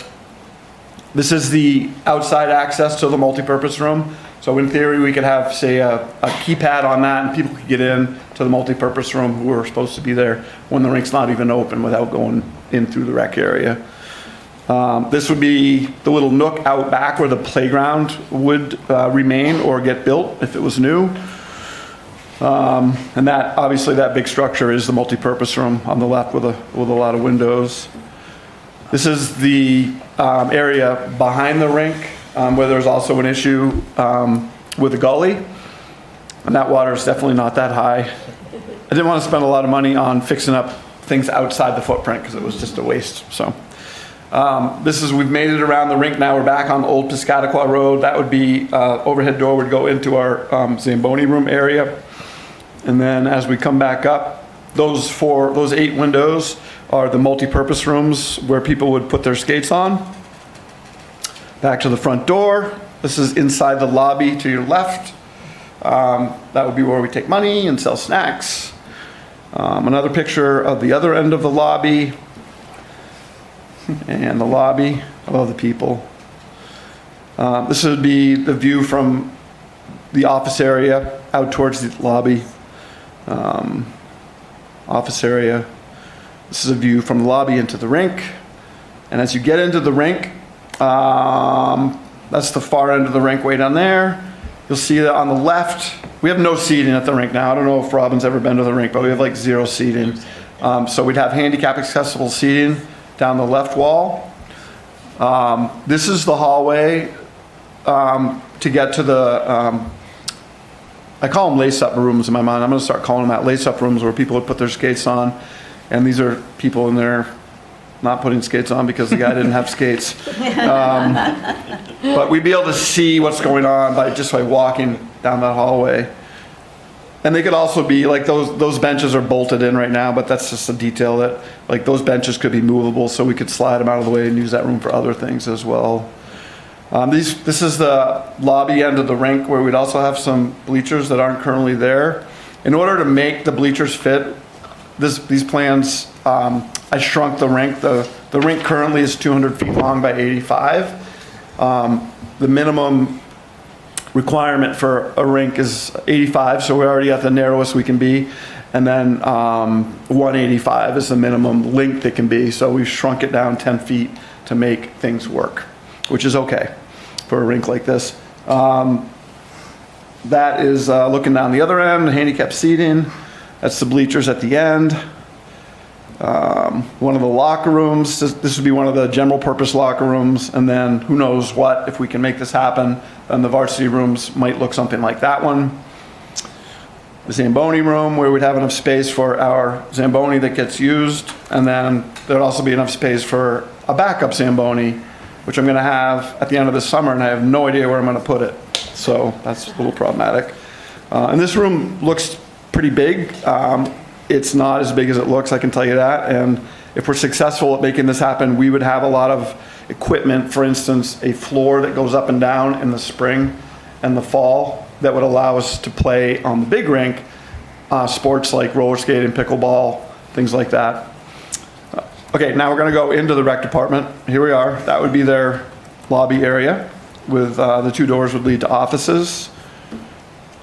Lobby area again. Looking at the back side of the lobby area. Little kitchenette.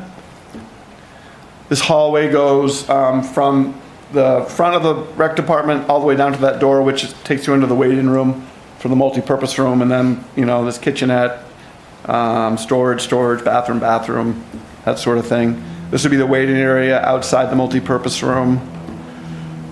Looking into the multi-purpose room. That would be the multi-purpose room, something similar to that. The ceilings have to be, I think it's like 25 feet for it to be functional for a game like pickleball, probably basketball too, to be honest with you. That's a night view, and this is kind of like the end of my picture presentation. I think what's next is this one. I want to preface. The next one is like my very first draft at how are we going to fund this. And I will say that, you know, before we talk seriously about the funding, I will have a budget for you that explains, like, you know, there's a component of this little rough draft here where the rink would be able to pay debt service on, you know, like $1 million. Like, that's probably all the rink could afford. But I will, before I come back to you with more concrete numbers, have a budget that says this is how we pay for that. Because I do see that we will clearly be able to increase our revenue in the off season by doing, I keep saying it, roller skating is like my #1 plan for making money. I just know there's a demand for that around here. And based on our success in the winter with public skating, which is very similar, then we would probably be able to raise a lot of money with that. I also, this isn't in your packet, but basically, I've hired a construction management company to give me a quotation to build the project. And we did it first without recreation, so that number's over in the right column, is $10 million. And then we added recreation and it went up by like $2.25 million. And just a rough idea, we know we're gonna have to fundraise, so that's, big chunk. Bond, rink funded, that's the amount of money that perhaps the rink could afford to pay in debt service out of their operating budget, all rink money. Grants, if there are any grants left available, perhaps. A town contribution, perhaps, and that is like of my wheelhouse to talk about, but I know that the fact that we're putting a rec center in town might warrant the taxpayers of Durham contributing to the project. And this is the first I've really brought this up in public, to be honest with you, because for years and years and years, my charge has been by the town to keep the rink profitable and self-sufficient. But the fact that we're trying to put a rec center in there kind of has changed that a little bit from my perspective, because I know the rink can't afford to do all that. So that's something we'll need to talk about. And then it's a small drop in the bucket, but there'll be hopefully some money in the rink fund balance we could put towards the cause, and that's the last item there. And that's just kind of what it looks like from the sky, if you will. And nothing to the left and back is accurate. So it's a lot. It's a lot. And the way the rink is right now is, I always say, the rink works right now, but it's nothing special. It's by far, now that they've renovated a couple other New Hampshire rinks, it's like the least favorite rink that people skate in, for hockey anyway. A lot of people like to come here when the weather's nice for skating, public skating, because it's pleasant when the weather's nice. But when the weather isn't pleasant, they don't even bother coming because it's too cold and they have no place to, it's not warm. So, and the new rink would be totally enclosed, dehumidified, air conditioned, preferably off the refrigeration, so that would keep the ice frozen in the winter, and the summer could also air condition the building. Anyway, so that is, there's more pictures, but I've weeded them out to speed this up as much as I could. That's my little presentation. If anyone has any questions, I'd be more than happy to entertain them. Yes? Okay. So I have a couple. Before I forget, I did actually get a request from residents today, wondering if the floodlights at the rink could be replaced with something with a motion sensor, because they are rather disruptive at night. The outdoor lighting. I think it's permanently on, maybe. It's on a photo cell? Yes. It's on the security light. I kind of like it on at night because people go in the rink where it's not doored off, and I'll consider that, but is there a specific neighbor that's having an issue with that, or? I've heard from a couple that are on that road. I can ask them to maybe reach out to you directly. Yeah, there's also street lights right there. I think it was particularly the lights from the rink, if there's a possibility to do motion sensor. Okay, why don't you just have them come talk to me? Okay. And we'll see, there's only 2 exterior lights on the rink. There's one that faces where the handicap spot is on the end, and there's 2 out back by the playground, which kind of keep that illuminated a little bit at night. Well, I'll suggest that they come directly to you or contact you. Yeah. And then I do want to say, I think that you do a fantastic job managing this rink so that it is financially independent and provides a really pleasant skating experience. I'm not a hockey player, so I can't speak to that, but we've only made it there once a year since moving to Durham.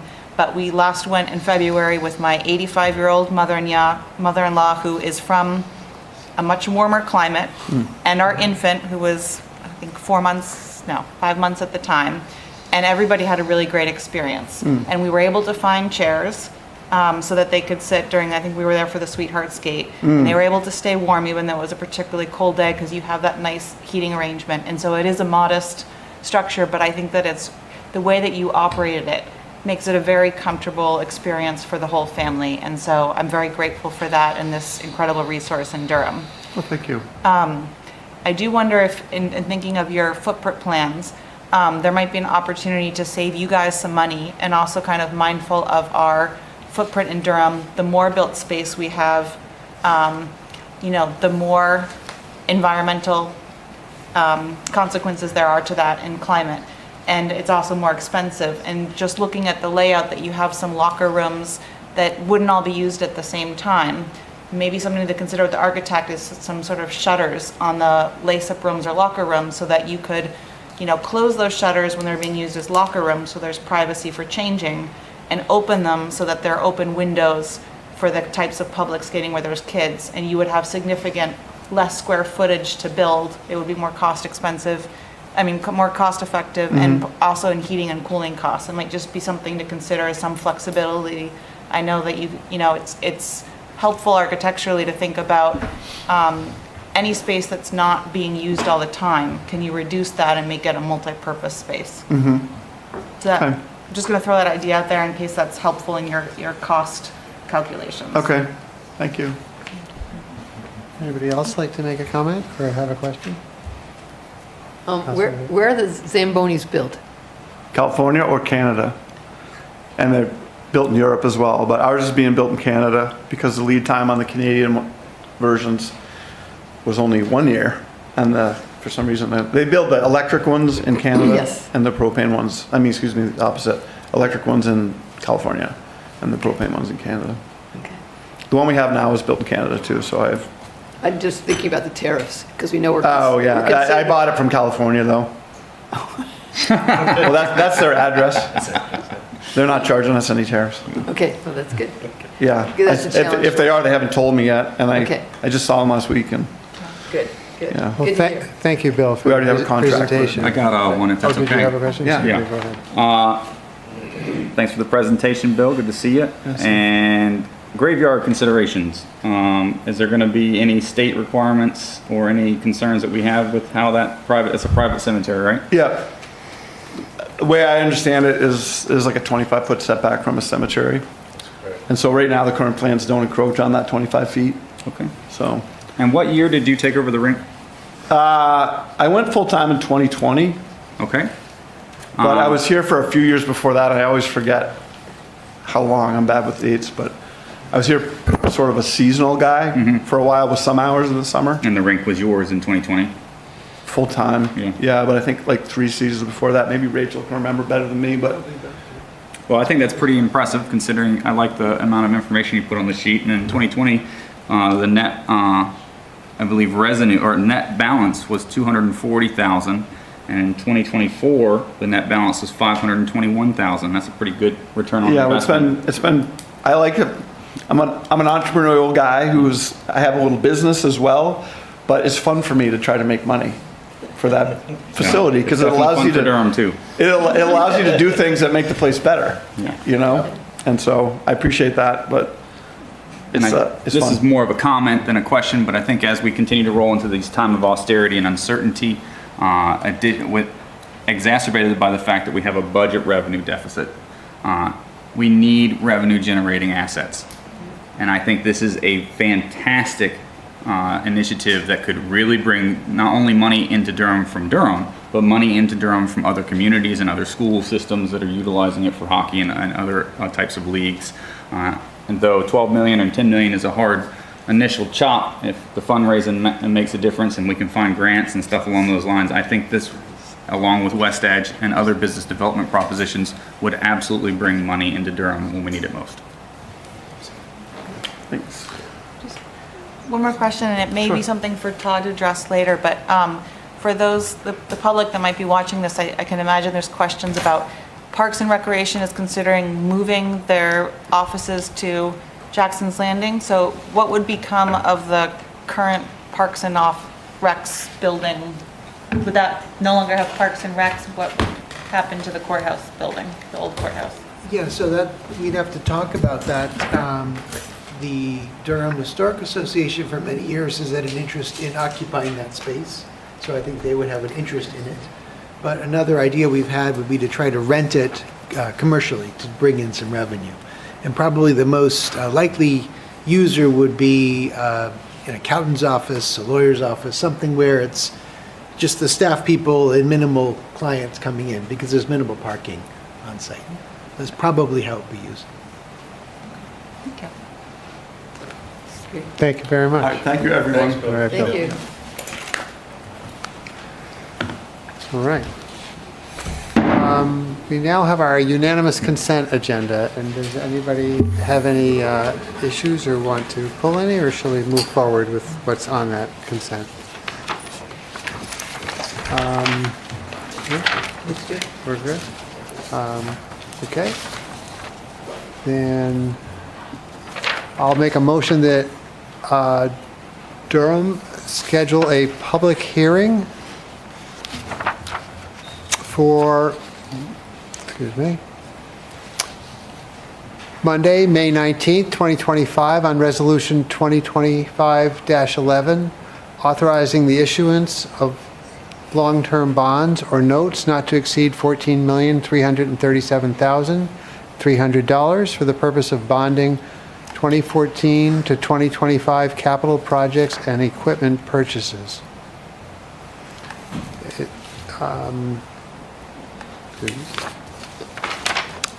And I'll make a motion that the town council hereby unseal the non-public session minutes from the year 2015 dated May 4th, May 18th, June 1st, September 21st, and October 19th.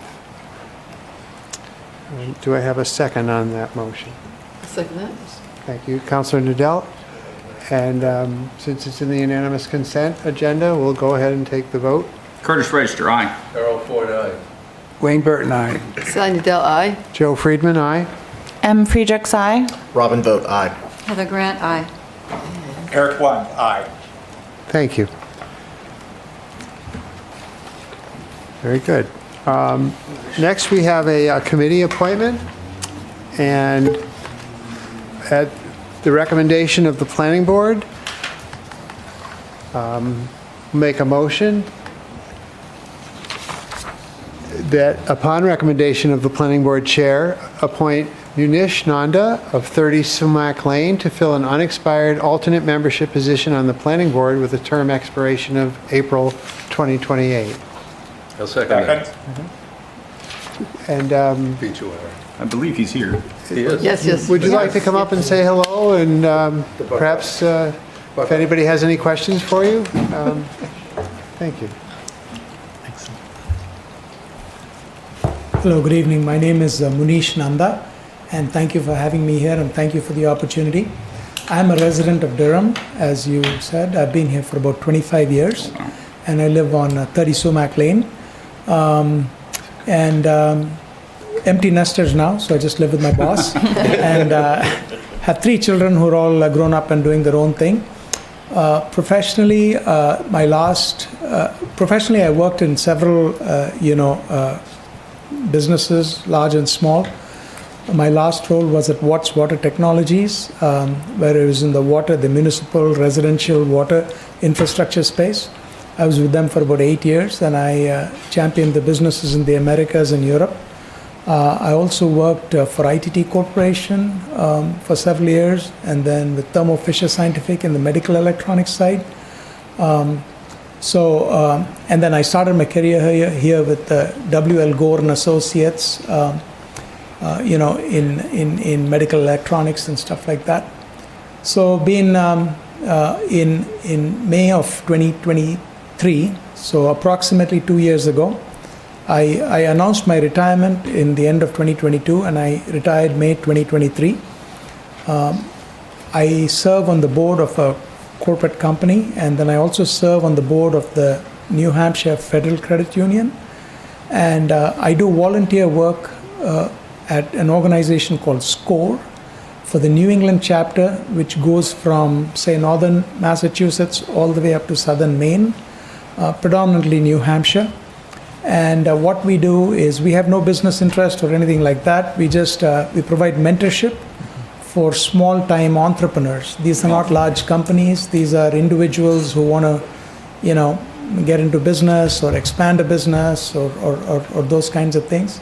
So I do volunteer work for them, and my wife and me also volunteer at a few other places here in New Hampshire. Volunteer at the Crossroads and at the Dover Children's Home as well. So that's my background, and that's kind of who I am, and very happy to be a part of this and help and learn and go from there. I appreciate your willingness to volunteer. Does anybody have any questions for Mr. Nanda? Thank you so much for volunteering your time and expertise. Thank you. Happy to do the time. I don't know about the expertise. We'll find out.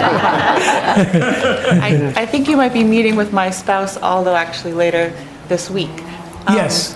But I also wanted to thank you. I think that your experience is going to be particularly valuable for the Edge at West End, and having you on the planning board thinking about entrepreneurship and small businesses and what can be done to help make Durham an inviting environment for that will be particularly valuable. So thank you for your volunteering in this capacity. Thank you. So we'd like to have a vote while you're here. The council register. Curtis Raster, aye. Darrell Ford, aye. Wade Burton, aye. Sally Dell, aye. Joe Friedman, aye. M. Friedrichs, aye. Robin Vogt, aye. Heather Grant, aye. Eric Lunt, aye. Thank you. Congratulations, and appreciate your willingness to serve. Yeah. Thank you so much. Thank you for your patience. So we have the councilor and administrator roundtable. Yes, yes. Report from Mr. Chair. Yep. Thank you. All right. Do we want to take You can, or I can just. Okay. So I think we'll go ahead and start with Councilor Nadell. Sure. IMAC met on April 16th. We had more discussion about the DPW trucks and toters issues, including potential new plans for curbside pickup. And then you heard about the resolution. There was some discussion about that. And IMAC participated in the Oyster River Sustainability dinner and at the Riverwoods Earth Day Expo, both of which were really interesting and well attended. And Swap Shop has been very busy. We've had some challenges with the weather, and then with the number of people coming when the weather is good. One recent Saturday, or I don't know which one it was, I was told there were 900 cars came into the transfer station. So, lots of visitors, lots of happy people. This last Saturday in the afternoon, it was quite busy, and the rain came a little earlier than we were planning on. And it was great just to see members of the community that aren't volunteers just say, how can I help? And help bring things in. So really appreciate that community atmosphere that's at the Swap Shop. Councilor Burton? Thank you. I've been spending most of my time on the two executive orders from the President of the United States on free speech. One would eliminate any vestiges of DEI by that did not comply, and there's a fairly vague definition of what that means. Teach students that certain racial groups bear unique moral burdens and others do not.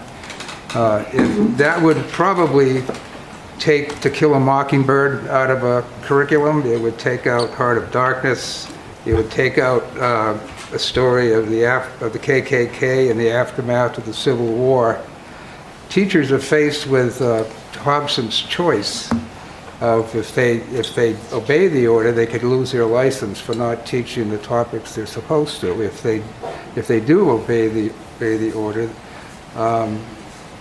then they could be fired. Fortunately, we were part of the lawsuit that stopped this. There were 4 towns: Somersworth, Oyster River, Newmarket, I think. And Judge McCafferty deserves a Congressional Medal of Honor. She said that the letter does not clearly define what DEI is. It could be anything. And so she stopped it for now. And so we won the lawsuit. And I wish some of the other schools had joined us, but they did not. That goes on. It gets worse, though, because the next executive order talks about college accreditors, and what President says is that creditors have failed in their responsibility to students, families, and American taxpayers, but they have also abused their enormous authority. Now, we have one of the best higher education systems in the world, and it's because we have peer-reviewed accreditation, in our case by NETCHE, New England Council on Higher Ed. I've been in touch with the president of NETCHE, who's now in Washington. And I've got all of the background on it. It's absolutely untrue. It's false. It's malicious. It's harmful. And what he says is American students and taxpayers deserve better, and my administration will reform our dysfunctional accreditation system so that the colleges and universities focus on delivering high-quality academic programs, meaning ideologically in line with what he thinks they should be. I will be taking this all to, I was appointed by the House to represent the House of Representatives on the special committee on public universities. And at a meeting on the 23rd, I'm going to talk about all this to the committee, which is made up of all of the chancellors, the president of the Senate, and some other folks. This is dangerous stuff. It really is, and it's wrong. It's false. It's malicious, and it's absolutely harmful to our educational system. It's contrary to every value we've ever been taught, and so hopefully, courageous judges like Judge McCaffrey are out there. But it's kind of a war going on that no one's watching. Accreditation tends to bring glazed eyes. But I can tell you, having been through it as a college president, it's really helpful. And the peer review model is really, really strong. So that's what's taking up my time when I'm not here in this very friendly room. The Senate is holding a hearing tomorrow afternoon on the Senate budget, which cuts the university's budget by $50 million. It takes the income limit off of people who want to get vouchers. It has a provision in there that any student could go to any school in New Hampshire they want to, and the sending school has to pay for it. That's all on the table. The only thing we really won was we took the cap off school budgets that they wanted to put on because it doesn't make any sense. It could be very harmful for a school district that has an expensive IEP or collective bargaining contracts they need to pay for. So I wish I could bring better news, but that's my report. Thank you. Councilor Ford? The Conservation Commission met last week, and to be perfectly honest, most of the meeting was taken up on dealing with comments on the wetland and shoreland overlay district that were made by the new member of the Conservation Commission, me. Well, they asked me to review it, so I did, and it was very interesting, very informative, and we had a great discussion. The plan right now is to give it one last lick and a promise to make sure that there aren't any loose threads hanging, and then hopefully at the meeting this month, at the end of the month, we'll send it on to the planning board for them to act on. So that was pretty much the whole meeting. Okay, thank you. Councilor Richardson? Okay, good evening all.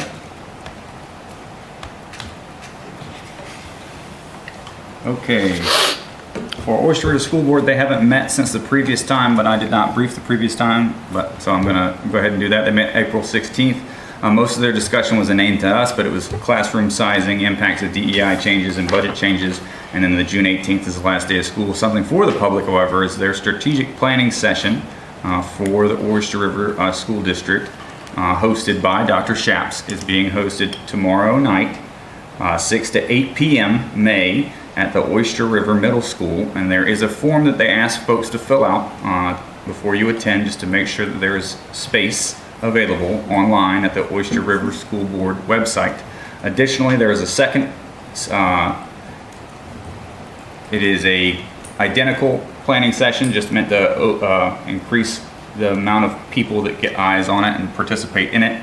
On 27 May, 6 to 8 p.m. Again, Oyster River Middle School. If you would like to attend, there is a form online for you to fill out and send in to the administration. Their next meeting is going to be 7 p.m. on 7 May, which is this Wednesday, Milhermet Cafeteria. And the Ag Commission has not met since last April 14th. Their next session will be next Monday in here, 7 p.m., 12 May. Some ancillary information is the Durham's Farmers Market is now set for 2 June to 6 October from 2:30 p.m. to 6 p.m. 66 Main Street. So make sure you get there to get some delicious foods. And Seacoast Eats Local has a hyperlink that schedules out what vendors will be there once they start up on June 2nd. So you can get a look ahead to see if you want to go or not. Additionally, August 16th, Farm Day. Farm Day, be there, have fun, hay rides, corn, it's great. So last time I was here, I briefed that there was a 90% mortality rate of the honeybees, and I got asked a question about what we can do about it. I posed that question to the Agricultural Commission, and they gave me a couple of resources. I was hoping to throw one up on the screen. Is that appropriate over there? If you can. Yeah. All right, we'll do a 2-minute timer. If I can't figure it out in 2 minutes, I'm gonna give up. Stay. Okay, I'll stay. Yeah, good boy.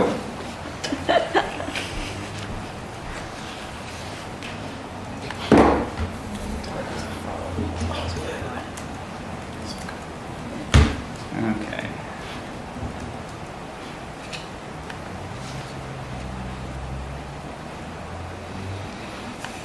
All right, so in addition to what I handed out to you guys, what I handed out to you about Rethink Your Lawn comes directly off the Agricultural Commission's website, so you can refer back to this. This is actually an updated one that I just got from Ms. Teresa Walker that was updated in Lee, and I thought it was easier to read, so this is the one I'm presenting. And I'll go roughly through it. It's 2 slides, and I'll be quick, so it shouldn't take more than 5 minutes. But the first step is rethinking your lawn. There is no policy changes right now that I can recommend, but I can recommend individual actions to help assist with bees.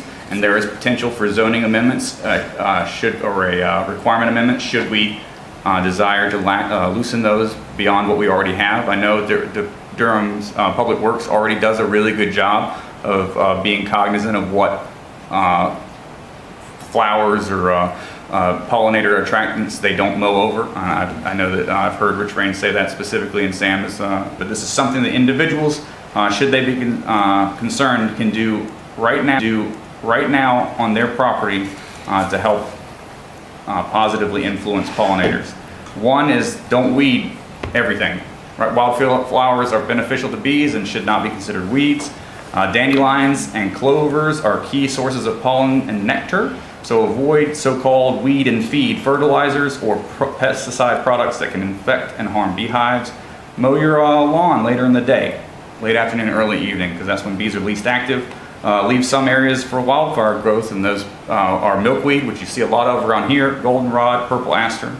Lawn with wildflowers demonstrates environmental awareness and commitment. Number 2 is in your garden, plant flowers, herbs that attract bees. Some are coneflower for annuals. Perennials would be like lavender, hyssop, and herbs is basil, chives, oregano, and stuff along those lines. Plant fruiting trees and shrubs as they're critical to fruit production. Pollinators are, so include a variety. Favor the establishment of native trees and shrubs versus buying the fancy stuff from Japan. And then they put a be aware, don't get the wrong bees in your area, with difference between hornets, yellow jackets, and wasps. so they don't have competition as they're trying to make their hives. Additionally, Lee Alexander noted that it is not unique to Durham. This is a region-wide issue. They're having 80-90% mortality rates across the region.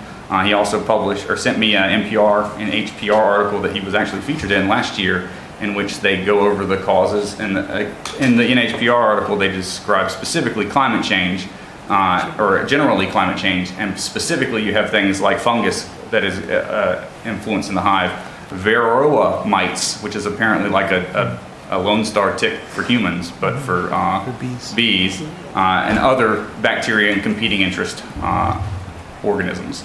So I hope that answers the question. All right. Now, I only have a couple more things. I'm going to relocate my butt. No more May. That's right. That's the best part. Okay. Councilor Lund, I think, Councilor Register is not quite done. Thank you. Yeah, I apologize. I had a follow-up question to one of his remarks with respect to to thinking about lawns, which was that has there been discussion of coming together with the planning board about site regulations on getting more bee-friendly landscaping? That has not specifically happened since I've been around, but I am willing to ask that question. Good to go. Thank you. Please proceed. Yes, sir. All right, so last two things I have is tomorrow, Wednesday, 7 May, I will be the representative for the town for the Train Riders Conference in, I think, Rockport. Maybe not Rockport. Where Bowden is. Yeah, wherever Ella Bean's big shoe is. Brunswick. There we go. And so I'll have a report for that. End of the line. End of the lines. Me and Steve Pesci, Battle Brothers. Okay, I do have one independent comment based off the concerns that I've heard at the podium tonight, and I've heard consistently over the last several weeks in regards to the UNH situation in 1 May. And I think it's important to acknowledge that I think something stinks, and it is important that UNH has a little bit more responsibility to take charge, address the issue, and amend this community scar. Though I do maintain that an investigation by the Durham Police Department into UNH is an ineffective course of action. While Durham maintains nominal administrative influence over UNHPD, UNH could operate without Durham compliance with private security forces and state police. Durham has no operational or tactical control over UNHPD, nor is there any utility in having an adjacent unit with no supervisory powers conduct an investigation, as there is no functional way to enforce the findings or the recommended changes, and will almost certainly create bad blood between UNH and the town. A third-party investigation would be significantly more effective and have more influence on opinions and findings, as there would be no conflict of interest to the future changing working environments or challenges for the town. However, lack of accountability, either for residents, police officers, or government officials, only breeds enmity, distrust, and animosity, and will only continue until a meaningful resolution is executed. That concludes my portion. Thank you. Councilor Lund? Okay, I have a couple of updates from the Historic District / Heritage Commission. One is that during April, there was a meeting I attended along with HDC Vice Chair Charlotte Hitchcock, Town Planner Michael Barrett, and a couple of representatives from the NHDOT program that administers historical markers. The purpose was to we selected 3 potential sites for a location for the Oyster River Ray historical marker, which some of you may recall was formerly located next to the General Sullivan historical marker, but was removed several years ago, as this is one of the signs that had serious accuracy concerns. But we have located 3 potential sites at Jackson's Landing, and the new marker will likely be installed there in the near future. The other update is that the meeting that was scheduled for May 1st was postponed to May 8th as being more convenient to more members of the committee. And the other update I have concerns, as I mentioned at the beginning of the meeting, I'm currently at Massachusetts General Hospital. I've been here since April 27th when I called 911 to be taken to Wentworth Douglas Hospital, and they determined that I needed to be transferred here. I am waiting for a biopsy, which is scheduled to take place tomorrow morning, and based on the results on it, the doctors here are optimistic about my chances of recovery. It will be a difficult summer for me, but I will be participating to the best of my ability through all of this, and provided there are no unpleasant surprises in the biopsy, I expect to be back to nearly full status by this fall. Good luck to you, Councilor Lund. Councilor Grant. So the planning board met on April 23rd, and we had approval of 9 Madberry Road for approval of putting apartments on the 4th floor, which had originally been office space that had been rented by UNH. And the demand of office space, as we know, has declined quite a bit. So that was approved for apartments.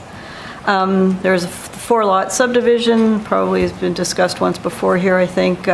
Just down our road, 53 Baghdad and 51 Emerson Road did a lot line adjustment. So we basically ended up splitting a subdivision from 3 lots to 4.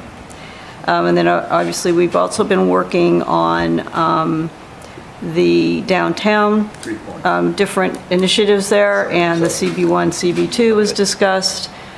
We had that move forward without making any changes to the map that was in the original package. And I will be working further on a lot of those ideas and the other ways that we can expand and, energize the downtown area. So that's all I have there. I will need to leave at 10.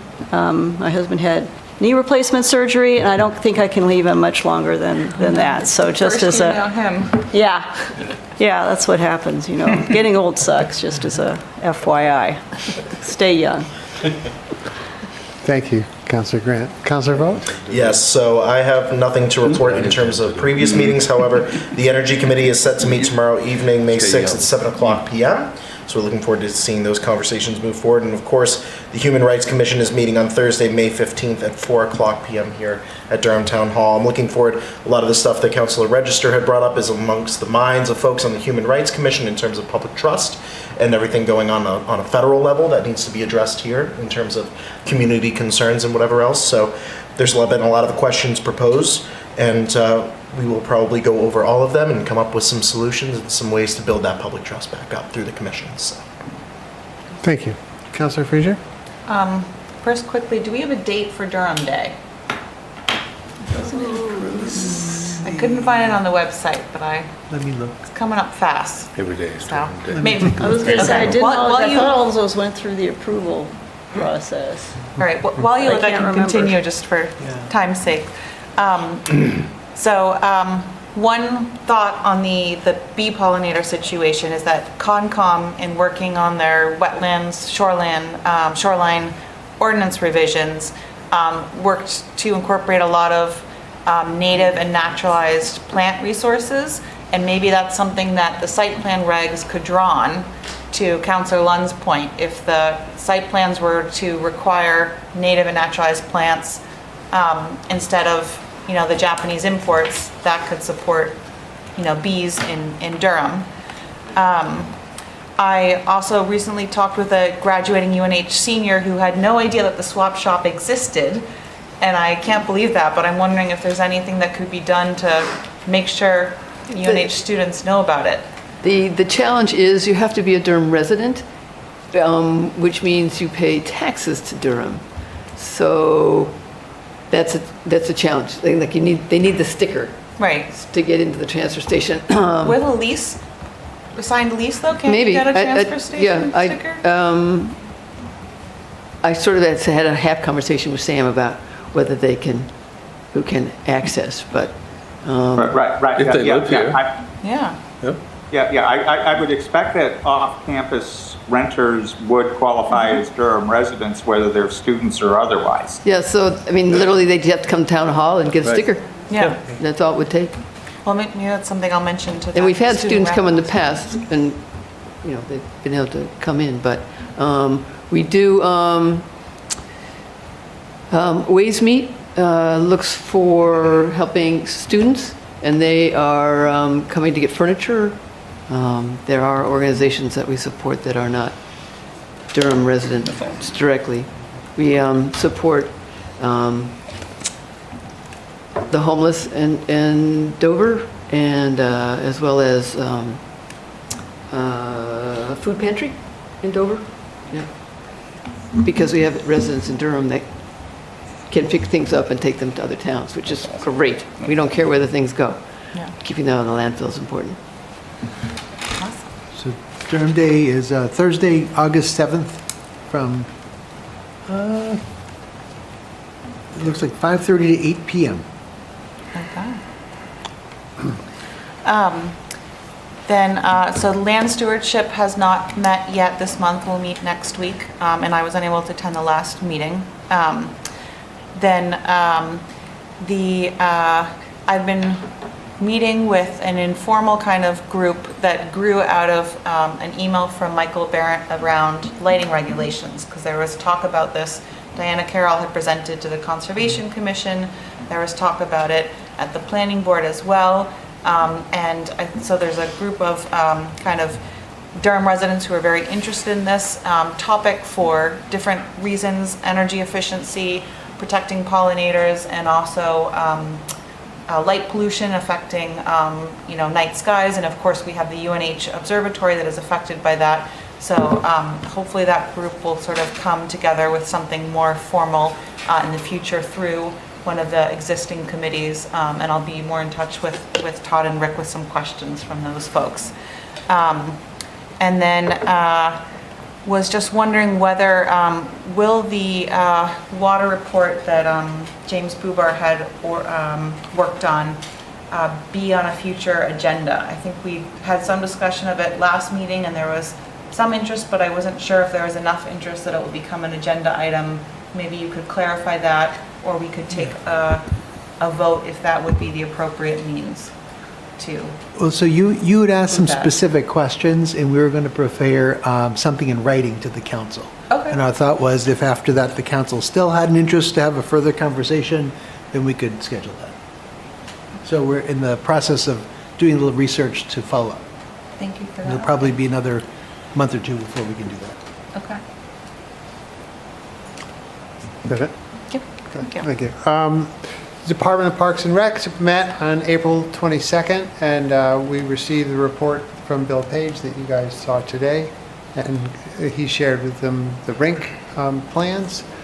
A couple events coming up on Sunday, May 18th at 8:30 a.m. There's another nature walk. This one is at Doe Farm, and it's regarding birding. And on Wednesday, June 11th at 8:30 a.m. at Wagon Hill Farm, there'll be another walk, and there'll be updates on what's going on with the shoreland conservation, as well as the renovation of the main house, the Chexley Bickford house. On Monday, May 26th, Memorial Day, 10 a.m., there'll be an event in downtown, and you're all welcome to come, and it's been very well received in the last few years how that event has gone. Parks and Rec's next meeting is on May 27th. The Seacoast Economic Development stakeholders received a presentation on daycare centers, and their next meeting will also be on 5/27. Administrator Selleck. Sure. We've forwarded around the latest working draft of the 2025 to 2030 Climate Action Plan, and we'd like the different boards and committees to take a look at that and provide any last feedback that they may have, ideally by the end of this month or the first part of June, so we can try to wrap that up. I sent a note to the council today just indicating that we're seeing more and more indications from our various vendors that cost increases due to President Trump's tariff programs will be trickling down to impact the types of items that we purchase and equipment we purchase. So that's disconcerting. I sent a note to the council as well earlier today regarding a project that the Community Power Coalition of New Hampshire is working on, which is to bring online a 5-megawatt solar array in Warner, New Hampshire, called the Poverty Plains Solar Array, in a played-out gravel pit, I believe. And to do so, CPCNH needs communities that have a demand for the full 5 megawatts. And Durham is able to absorb the power that it takes to run our wastewater treatment plant, which is about 1.2 million kilowatts or 1.2 megawatts per year. And so I've indicated through a letter of intent that Durham is interested in participating, and we would participate in possibly a little more than 20% of the capacity of that plant. That doesn't mean that's where we purchase our power, but the load would bring online the solar array, and the array needs 5 megawatts of commitment from municipal, county, or school providers to be permitted by the state. So that's tentative to come online in summer of '26. So in the meantime, we are going on a month-to-month program with Freedom Energy Logistics, which brings in approximately $2,000 a year, and we're committing our 1.2 megawatts of power toward hydro, which is largely coming from Canada at the present time. So when we make this switch, if it comes to fruition, in addition to helping to bring this array online, which is good, it will increase our revenue by about $10,000 a year. So the incentive we receive goes from about $2,000 a year to about $12,000 a year. So that's positive. Is it a fixed contract for a period of time that you'd be buying the power at?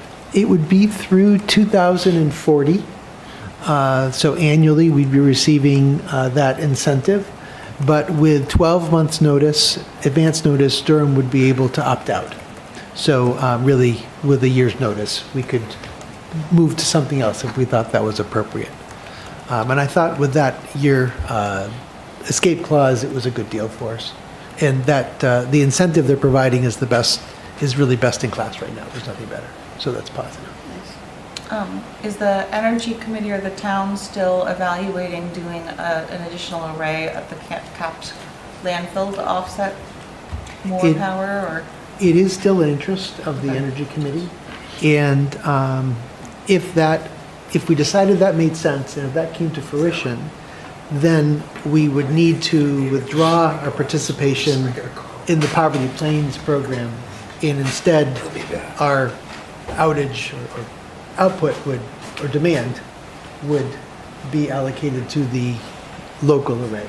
Well, there's no way a solar array would be built there before 2027 anyway, No. So we can still do both. And there was a discussion of that during the last Energy Committee during the presentation from the Community Power Coalition. Nice. It's very straightforward. Yeah.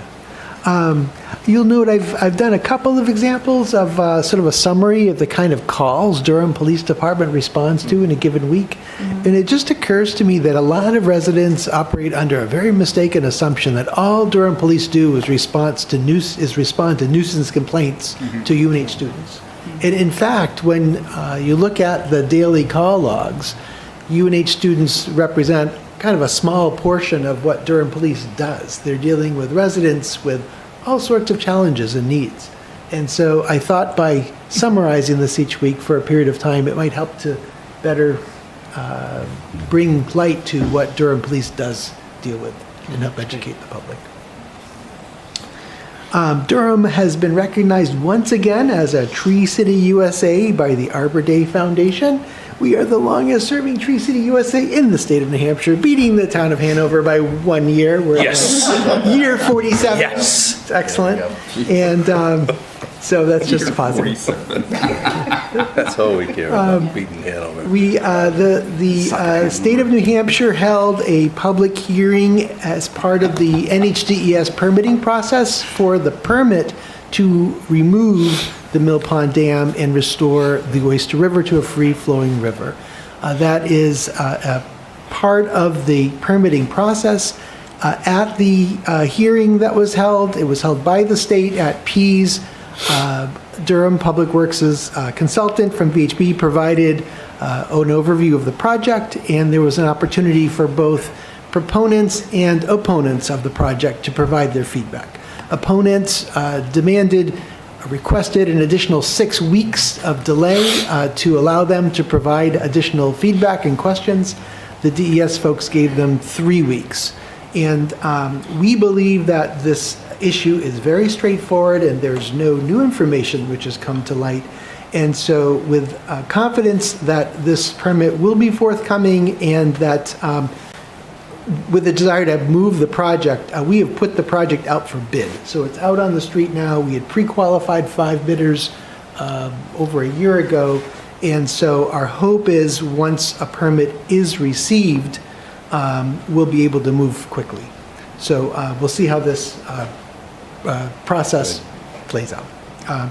There is an opportunity, if a permit is issued, for people who disagree to appeal that permit. And if they did, that would represent a significant delay for the project while we wait to see how that plays out. And the risk to the town is naysayers of the project were not confident Durham would be able to obtain external grant funding, as we said we would be able to achieve, to help offset the cost of the project. And so to date, we have brought in, or we've secured $284,000 in ARPA funds, $290,000 in NOAA Fish Passage funds, and another $3.2 million in construction funding from NOAA.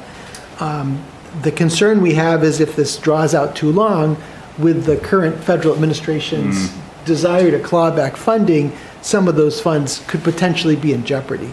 I hope it's not the intent of the opponents to intentionally draw out the process in the hope we might lose the funding, because those same opponents argued we'd never get the funding to begin with. So it's not fair to have it both ways. Both ways, yeah. But again, we're doing everything we can to move forward with the town of Durham's overwhelming vote to move forward with dam removal at this point in time.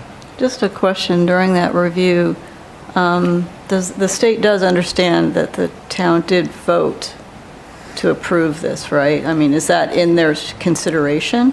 Oh, it is. Okay. They know that. I just want to make sure. Explicitly, yes. Yeah.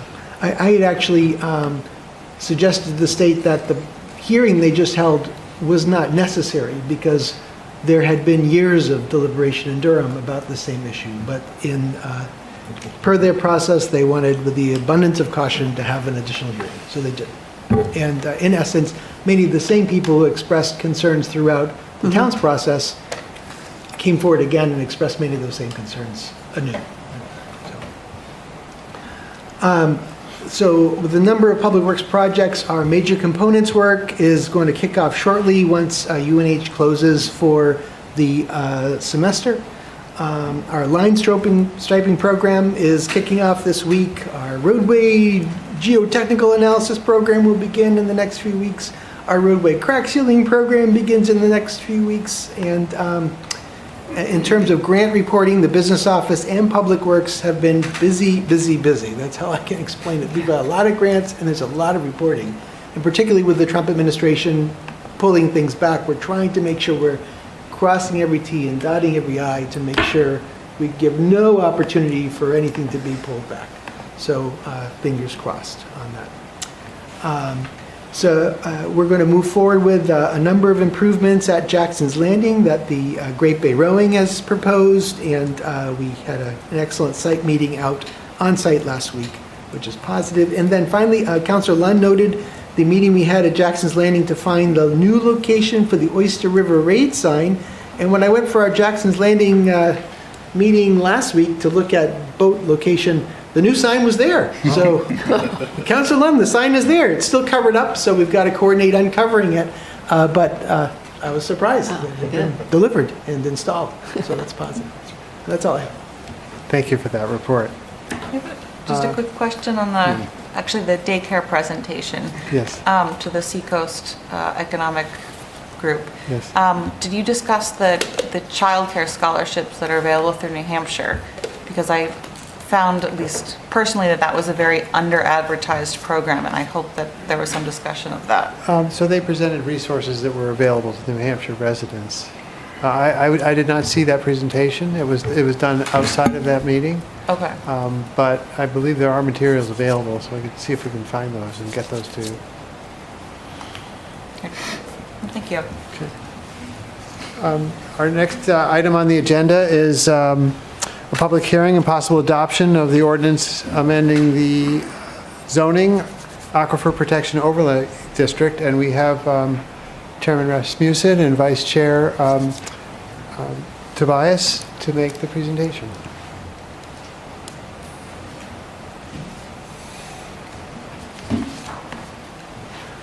One question for you, Councilor Friedman.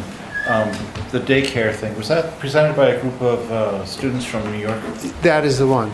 I have links to all those materials from when they gave it to the commissioners. I can forward that to you if you'd like. Sure, thank you. All right. Thanks. Thank you. So feel free to present as you like. Feel free to present. So let's see. We're aquifer. We got out of order again. There we go, aquifer. The main impetus of this is some residents came forward and pointed out to us that there were a couple of provisions in the aquifer things that didn't, that would be effectively impossible to implement and enforce. And that's the purpose of this, is to sort of bring this in line. The idea that most of the, I say 95% of our aquifer zone overlay district are in parts of the town that are not accessible to town sewer. And so thus requiring hookup to town sewer is for any purposes would be effectively saying you can't do anything with your land. So that's what we're doing here.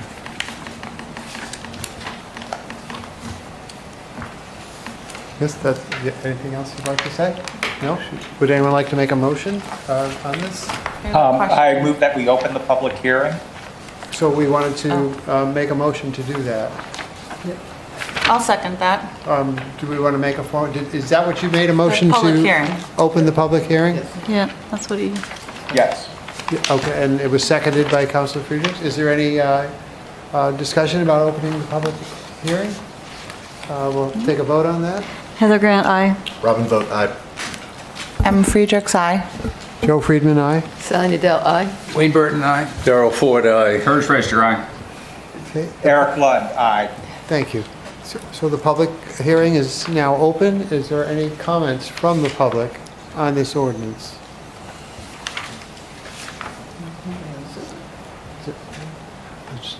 I was just going to note that following the council's last conversation around this ordinance, we provided much more of the full ordinance text for the benefit of the council and the public to better understand the context of the suggested changes. Thank you. Any other comments for the public hearing? Do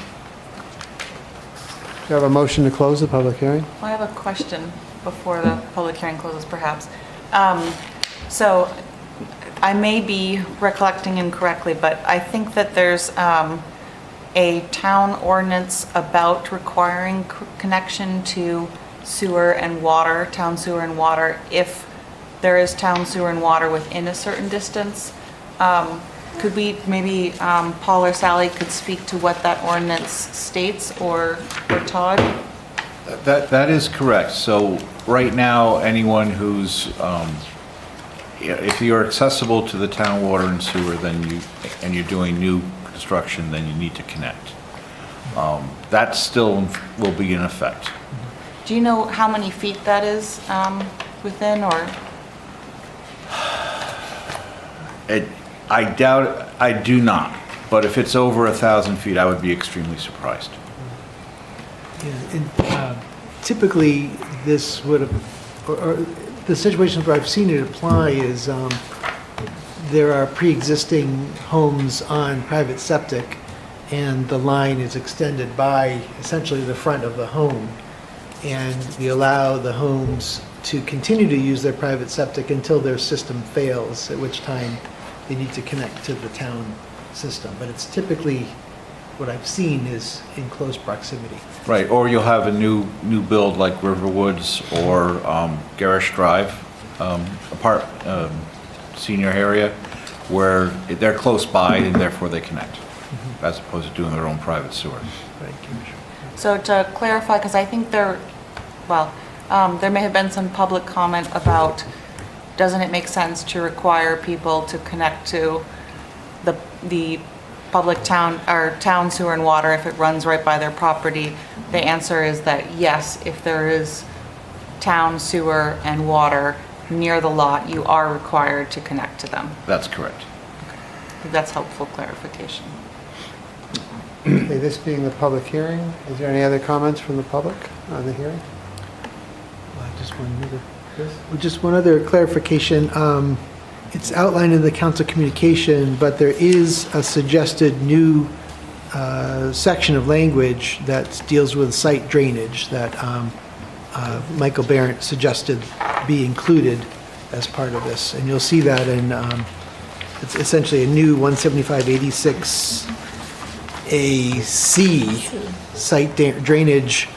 All runoff, it's in blue, from impervious surfaces shall be recharged on site and treated through structured best management practices to the maximum extent practical. Measures shall be consistent with the Durham Public Works design and construction standards and the most current version of the New Hampshire Stormwater Manual as applicable. And Michael felt that this would be a minor change to the ordinance, not requiring it to be sent back to the planning board. And I thought that was reasonable based on the fact that Rich Rain was the one that gave that feedback, and certainly trust his opinion in that, just as a comment. Really, all it's doing is clarifying to what standards should you design the stormwater system. Does that mean a common driveway would require some system like that? If you're in aquifer district, yes. Which, when we do a site plan review for a subdivision, that typically is already included in the work. So this is for the whole subdivision, not for an individual home? Site plans do not apply to an individual home unless they're,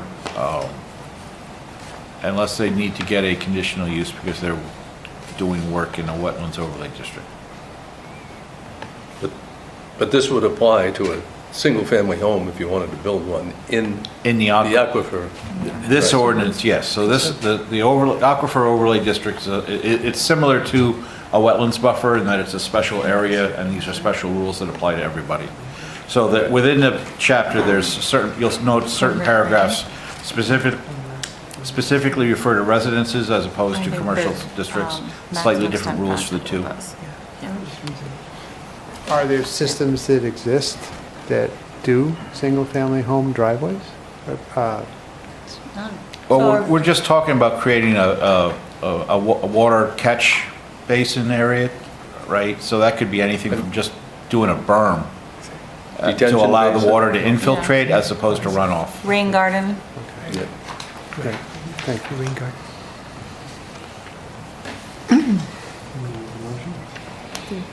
I move that we close the public hearing. Second that. Second. Any comment? Councilor Grant? Do you want to vote on closing the public hearing? Oh, sure. Heather Grant, aye. Robin vote aye. M. Friedrichs, aye. Joe Friedman, aye. Signed, aye. Wade Burton, aye. Darrell Ford, aye. Curtis Raster, aye. Eric Lund, aye.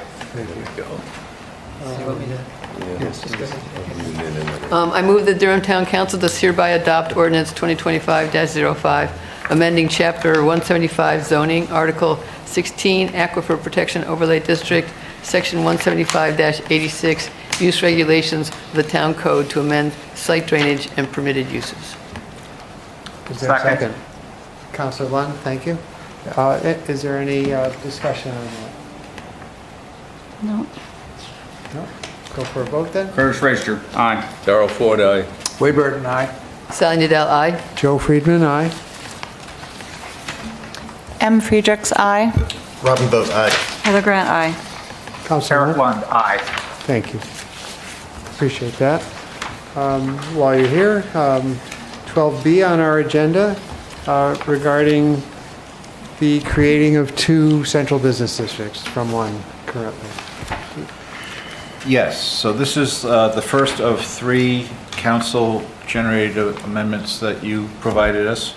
I felt it important to do this one first, since it sort of lays the groundwork for some of the work that's occurring in the later ones.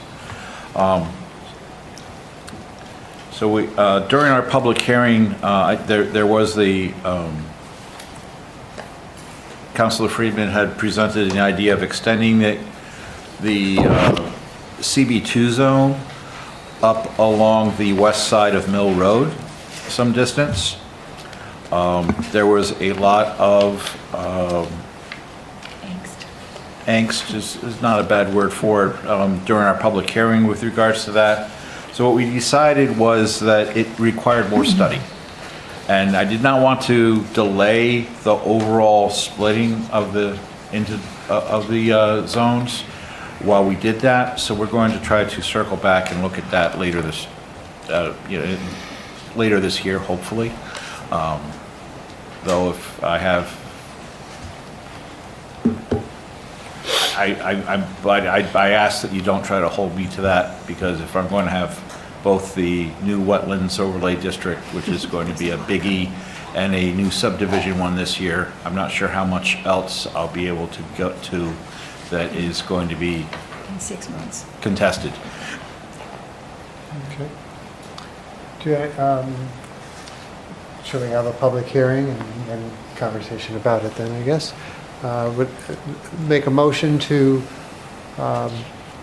approve on first reading ordinance 2025-06, amending Chapter 175 zoning, Article 2 definitions, Article 12 base zoning districts, Section 175-42, Central Business District, Article 12.1, use of dimensional standards, Section 175-53, Table of Land Uses, and Section 175-54, Table of Dimensions, and the zoning map of the town code to create 2 new central business zoning districts and set a public hearing for Monday, May 19th, 2025. I'll second that. A second. Is there any conversation or comments about that? Council Register? So I see on the map that it did not include the stuff past McConnell Hall or on Academic Way. Yeah. Yep. Yeah, nothing on Mill Road, really, yeah. Okay. So the idea seems to be currently that this change be passed initially, and then we come back and perhaps amend CBD2 to include additional properties. And it's been suggested since the council approved me talking to the Planning Commission about this issue, that perhaps there's some UNH land adjacent to what was already zoned, was zoned in this proposal, that's adjacent to that, adjacent to Mill Road, that some of that UNH land also be zoned CBD2, to give UNH some flexibility perhaps in the future with those big parking lots that are adjacent and behind those houses that we saw on Mill Road on the west side. So that may be coming as an amendment if this gets passed. I think there's also the possibility that maybe there are other parts close to downtown that would also make sense to be CBD too, not just Mill. So I think it does take more time to consider what are the other areas that might make sense. Yes. I would like to add to that or second what Sally said, which is that I think there's an opportunity to use CB2 to make a transitional area between downtown into our more residential areas. Perhaps that could include some of Churchill as well. And I think that I understand why, we're moving forward with this change as proposed in order to hopefully enable redevelopment of certain core parts of the downtown. But I think that we would be missing an opportunity if we didn't look at this further, because, if we removed conditional use from CB2 in terms of multi-unit housing, that could be possible if we also perhaps remove student housing as an allowable use in that area and would address some of these same concerns from residents. So I think there's a real opportunity to make this a true transitional zone. And I think that we should not lose that opportunity, but that would take further work. And I think that the more that we get rid of conditional use at the planning board, that is a benefit to the resources of developers, to townsfolk, and to volunteers on our boards. Thank you. Any other comments? Okay, do we want to vote on holding the public hearing, first reading? Councilor Rivers? Curtis Raster, aye. Darrell Ford, aye. Wayne Burton, aye. Sally Adele, aye. Joe Friedman, aye. M. Friedrichs, aye. Robin Vogt, aye. Heather Grant, aye. Eric Lund, aye. Thank you. I think we'll see you again on the 19th. Most likely. Have a good night. Thank you. Thank you so much. Stay, I'm not done yet. And this is a good part for me to just so Okay. you know. Sure. I mean, it's a little early, but it'll be Sure. halfway out. Come out of your time card. Yeah, deducted from my next paycheck. Why'd she say she was leaving? I said it's coming out of her time card. Yeah, I know, I heard that. Oh, yeah. Why'd she say she was leaving? Administrator because Selly it's will now perhaps gotta take lead her the for- discussion on our next item, which is continued discussion and feedback regarding our law enforcement services agreement between UNH and the town of Durham. Sure. If you recall, a couple of months ago, I had brought forward to you a number of proposed amendments to the law enforcement services agreement between the town and the university to address some of the concerns that members of the council had had. And at that discussion, there were some thoughts that came up from the council. One had to do with clarifying that the members of the UNH police force are in fact university employees and Durham police are not. So we tried to be very clear about that. You'll see that on page 2 in the highlighted yellow font. UNH police officers are employees of the university and subject to personnel policies promulgated by the university system in New Hampshire and the university. This agreement does not create a joint employer relationship with the town of Durham, and UNH police officers shall have no right to employment by the town of Durham by virtue of police appointment authorized by the town. In addition, we talked about under what conditions the Durham police chief might be able to withdraw the law enforcement authority of a UNH officer. And we made clear that that would be pursuant to RSA Chapter 105. So, that clarifies that the chief is the chief, but we also provided clarity that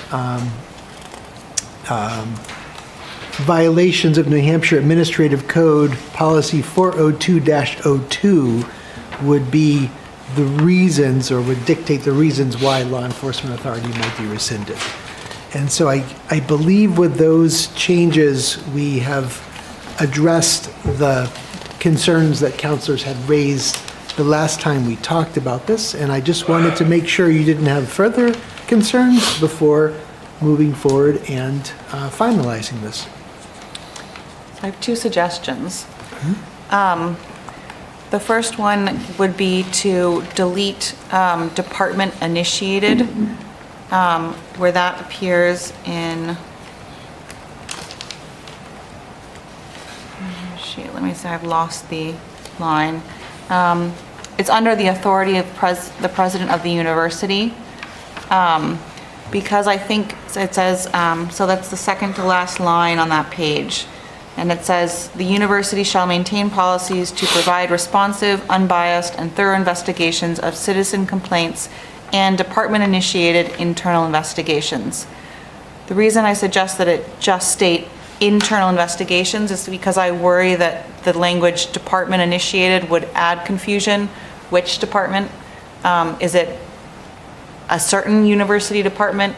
Is it even a department at the university? I think if it's just internal investigations, it clarified that this is through the university. It's not the Durham Police Department. So that would be one suggestion. So, can I just clarify, so you're suggesting striking the words "and department"? Just the words department initiated. So it would say "and internal investigations." Okay. And that would clarify that it's internal to UNH. And then I would suggest adding a line, this is something that we had discussed orally at the last meeting, but when it talks about termination, clarifying that termination shall only be after a presentation of reasons to the UNH chief, or in the case of the UNH chief suspension, to the UNH official who appoints the UNH chief. So you had mentioned that, what would happen if this involved the UNH chief, then a presentation from the Durham Police Chief would need to be made to the appropriate authority at UNH as to why the UNH chief was being suspended and or terminated. Okay. So I think just adding that language, so if people say, well, what if this is the chief? Yes. It's just clarified here. Good point. Yeah. I will talk with UNH. Those both sound very workable, so we'll just confirm they're comfortable as well. Well, if the rest of the council is in agreement. Sure. Yes, they seem good. Okay. Any other comments?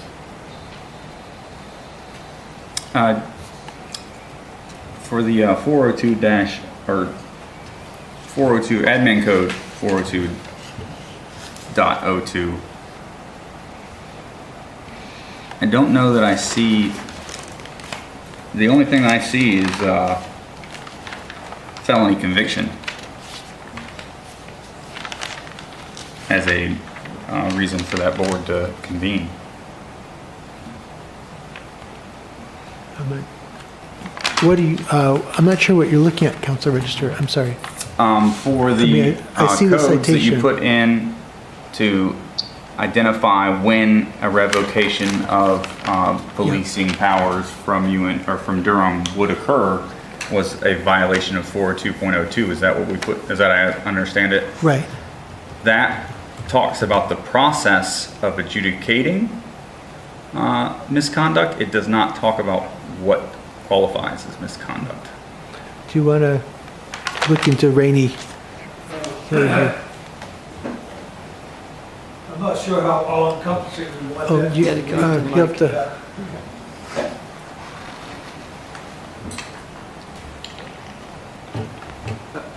I'm not sure how in-depth we really want to get with that. Felony certainly would be a scenario for that revocation, but there are also serious misdemeanors that could fall within that category. I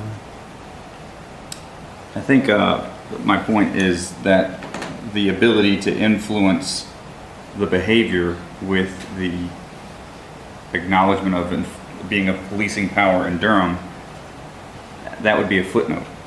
Because if that's the case, this dude's already been arraigned, he's already been, had his day in court multiple times over a year or two or however long. And so our revocation has no purpose at that point. It's just a bureaucratic check in the box. Well, in New Hampshire, if a police officer is involved in a crime, if he's arrested for committing a crime, notification of that arrest goes to the police standards and training, and they automatically revoke his police authority, his police powers. We had a case over the weekend where we ended up having to arrest a police officer. So I'm comfortable that between the language in the memorandum and what is available to police chiefs to suspend someone's authority, there are several ways you can get to where we want to go. And right now, it says termination shall only be after a presentation of reasons to the UNH chief of police, including violations of New Hampshire Administrative Code Policy 402.02. So it's not relying solely on that, but that we thought helped guide the reasons why. This is a long list of So- things. Certainly, I'm unclear as to when we would choose to revoke. With this wording, I don't understand what would cause a revocation to take place. Well, I think if the Durham chief felt something occurred and UNH police had not taken action themselves, then the Durham police could step in and take the action to withdraw that authority. Would that And functionally then- occur, though? Absolutely. We've never had to use that because I feel like the relationship between the chiefs would be at such an all-time low for something like that to occur. no, Yeah. absolutely not. I have a great working relationship. That's what I'm saying, yeah. I mean, that would be a super Right. combative. We've had some instances Those are where, unlikely. Yeah. right, there was a concern, but UNH acted on their own, and Durham Police Chief didn't have to take any action. And there was a conversation, I know, between the Yes. chiefs, at least on, I think, 2 occasions, Right. but UNH acted responsibly. Certainly. And I think this underlines the inability for Durham to be held to a supervisory responsibility for UNH. I mean, there's no functional method of discipline to correct bad behavior. I like that we're underlining that the responsibilities to UNH and clarifying. But the whole reason that Durham got thrown into this mess is because UNH was unfamiliar with who their police department reported to, and that is concerning. And I want to make sure that we are shielding ourselves as much as possible from a future situation where we're saying that a event happens on UNH property with UNH law enforcement, and somehow Durham is now responsible again for revoking their policing ability in Durham. That's a red herring and not a useful tool to enforce trust and law and order. Well, I think when we entered into this relationship, it was really with the idea that we felt it was more advantageous for UNH officers to utilize Durham authority versus UNH officers using the authority of some other agency, like the state police. We've seen how they react. Yep. Or the county, or some other agency.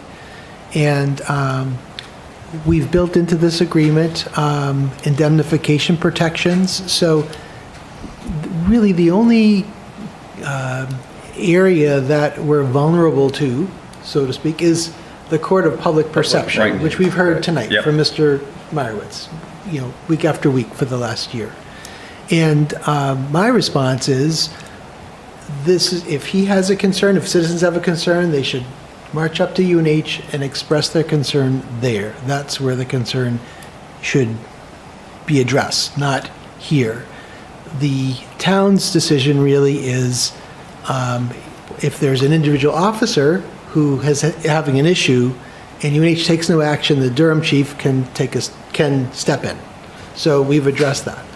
And if the town decides that the relationship just no longer works for us and we don't want to be in this position, then we need to give UNH advance notice and allow UNH to find some other solution. And if that's the perspective I am shaping, that is not what I'm trying to say. I believe that having the influence and the working relationship with UNH is essential for both UNH and the town of Durham. What I want is clearer lines of communication to prevent the public perception kerfuffle that has occurred. Is just my concerns. Understood. Yeah. Right, and I'm not sure, candidly, that we can solve that. No, I think you're right. I think events have played out, and individuals involved made decisions, including the individuals who arrested and voluntarily entered into arrangements with the court and with UNH. Durham was not part of that. Right. The opportunity for those individuals who were charged to dispute their charges and have their day in court and request the body cam footage if it existed and argue over what happened, that's gone by. That was part of the court process, and that played out. And we're not in a position now to change that. That's, I believe, an issue for the court if those individuals are upset. I don't know what recourse they would have at this point. Yeah, I definitely believe that there is a miscarriage of justice that went place. My perspective, however, is that Durham is blameless and cannot solve that problem. Right. And I don't take a position on whether there's blame or not. That don't have all the facts. I haven't looked into that. That's not our role. So we're just trying to have a relationship through this agreement that's workable, and the appropriate party, in this case UNH, has to resolve it or not, and then there are consequences however it's addressed. So the other option is that I did mention is UNH pursues separate law enforcement authority directly from the state, which is in place in many states.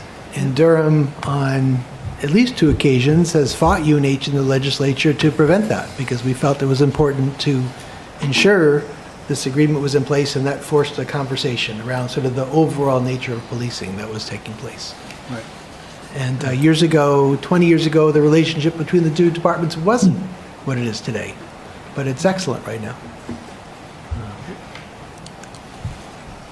I think that this agreement is important to continuing that relationship, and I agree that, I do believe there was a miscarriage of justice by the university police, or some questionable actions there, but I feel that it is important to the town to continue to maintain this working relationship, and it is not beneficial to the town to take on an oversight role of the UNH police. And we cannot, nor could we justify the expenditure of Durham underwriting an external investigation. And so the demand for further investigation really would need to come from within UNH and be directed towards UNH officials and bodies. Right. And anything else? No, I agree, and I think if the public is concerned, they should direct it to UNH. If they're not satisfied with UNH, then the public board that oversees UNH is the University System Board of Trustees. That will be the next board to direct concerns to, and if that's unsuccessful, I suppose it's the state legislature, I'm not sure. But it's not the town of Durham. This isn't the stop. All right. Thank you for that. Is there anything else you wanted to say? No, so this is great feedback, and I will finalize this with UNH, and we'll put it into place. So I think the changes answer questions that neither Chief Kelly nor I had, because we've been so close to this for so many years. We knew how the relationship worked, but it wasn't as clear to others, particularly new people who are new to the process. So I think these changes help to inform that, and for UNH people as well who are new to the process. So Did you get your questions answered? Yes, sir. Or- Yes, sir. Yes, sir, okay. And do you have any other comments you'd like to make, Chief Kelly? The only thing I would say is that, as far as our relationships go, I've known Steve Lee for 23 or 4 years. We've had a great relationship throughout the years, and he's been in an interim role. He's done a very, very good job from my perspective. And I would be whoever sits in my chair next, I think will have to make sure that that cooperative spirit continues on, and because it is important. But the changes that have been recommended, I think, are good, and I'm very comfortable with the document as written. Thank you. Yeah, I just want, there was a movie called, I think, Convocation, about the appointment of the new pope. Conclave? Conclave.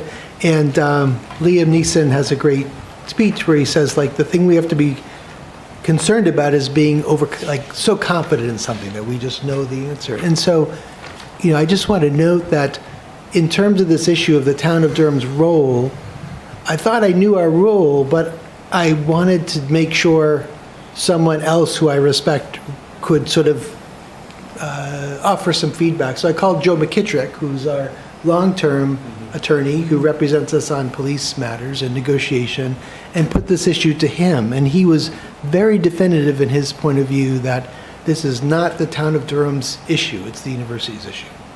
So in terms of the May 1st response. So I just want to let you know that as well. I did reach out to double check and confirm. All right. Yeah. Thank you, folks. Thank you. Thank you. Have a good night. All right. So moving on to town council goals, and I'll remind people that we have 20 minutes before the end of the meeting. Would you like to start? Because you've created a draft that I think has been presented and people have had a chance to look at. All right, so I'll just be really succinct. So I was feeling that the last version we were working with was getting really unwieldy. And Still I is. took it and I adapted it and was really unhappy because it's remained unwieldy. So I tried to find a better mousetrap as I explained it. And so what you have in front of you is like an earnest effort to not lose anything people have suggested, but to streamline it, be more clear. And then in the grayed areas, so we wouldn't have to print in color to save money, to offer some notes or thoughts to prompt further discussion. So also in terms of the prioritization, I adopted the suggestion that Councilor Lund had made, offering long-term and short-term goals with priority being high, medium, or low. And if Councilor Lund had offered a prioritization, I just carried that through. But there were others where there was not yet a prioritization, so I've offered one here. But I think you should talk about whether you like that system or not, and if you do, how you want to adjust the prioritizations. But I thought it was a reasonable way to approach it. So. And the parts in gray, could you repeat what you're saying at the parts in gray that are different from the initial draft that you sent everybody? The parts in gray Or need were to be intended addressed? to prompt conversation I see. around topics. Sometimes somebody might have suggested an idea that we've tried several times or already looked into, so we may have an answer. Or sometimes there was a suggestion that was repetitive of something else. Sometimes there were disagreeing points of view. So I tried through those gray areas to highlight where we should focus our attention. So in terms of the process of getting this done, do we want to talk about the process first? Or, in terms Yes. of, shall we use this draft? Shall we try to make all the priorities? Does anybody have a feeling about this process of getting this completed? You sound like you had something yes, already. sir. I think we need to figure out what our goals are before we worry about prioritizing those goals. I would prefer to use the ranked choice method, as I think it's going to be a much quicker process and less arbitrary. However, I think that's a conversation for a different council date. I would say that if we could put a time limit on the discussion tonight to make sure that we address the other two issues, because we know we're not going to get done with this tonight, and I think it's respectful of the IMAX chairwoman that we at least broach this new business item before tonight ends. Okay, anybody else have an idea about the process here? I might say if they were going to take a serious look, we might look at the sections in gray and talk about those issues. And perhaps we give ourselves a time limit with 15 minutes remaining. And also trying to, as you say, get through both two more items on the agenda. I have a question. Does anyone else on the council think that this is unwieldy and, I don't want to say overkill, but, I mean, Well, the only good luck keeping track of all these, and I have about 10 that I think, in my opinion, are just not necessary. No, it's way too detailed. Just missing the nights you're going to cook at home. But I'll go along with it. But I think it's way too detailed. But I'll vote for it because I don't have any better solution. Well, I like the idea of addressing the parts in gray first, so that we can, if we need additional information from Todd, we can move things along. So do you want to start with the first part in gray, or? Do you have a consensus to do that? Okay, well, and is there a sense that to finish on time, how much time we're going to need for the plastics debate at all? Rest of the And year? approval of the minutes? That won't take. I mean, the approval minutes should take 5 minutes, I would Okay, assume. and perhaps the plastics as well. So I think we're going to try to get as far as we can on this one, and perhaps when we're done, make comments on the gray? How do we have a conversation outside of this meeting? Is it not possible? No, well, we should do it at the meeting, but we could, maybe at the next meeting, we try to structure the agenda so we have fewer lengthy That would be Yes, presentations. and maybe this like, get this we need priority like a and finish good it. hour and a half to go Okay, through this. I so think. maybe we'll do it So that At way. least one person has to That be would yelled be a at. great idea. Well, I almost think that maybe we should do that now, which is have that at the next meeting where we can actually dig into it and do it, talk about it, and move on, rather than try to do a quarter of it right now and then come back to it in 2 weeks. Is that Yeah. people agreeable? Yeah. I'm with you on that. Okay, so look at what's in gray, and please be prepared to talk about it at the next meeting, and we will make it higher up in the agenda and give it the time that it's required. Right. And Councilor Ford, if you have a suggestion, though, to streamline it, I would say that Councilor Burton and myself would love to see it streamlined, if you have an idea for that. If not, we can work with the drafts in front of us. And Okay. if you want even suggestions on how that might be, I think I'd be willing to look at any kind of draft in the meantime on that as well. Is that a fair way to approach it as well? I would also Councilor Mandel? encourage people with each one of these, write down in your mind who you think is responsible for that piece. Because if it's just out there, Sure. like who owns it? Mhm. So think that through before the next meeting too. All right. Good. We'll dig in next time and give it the time it deserves. Just, if I could, real quick clarification on that point. The target is still the administrator, right?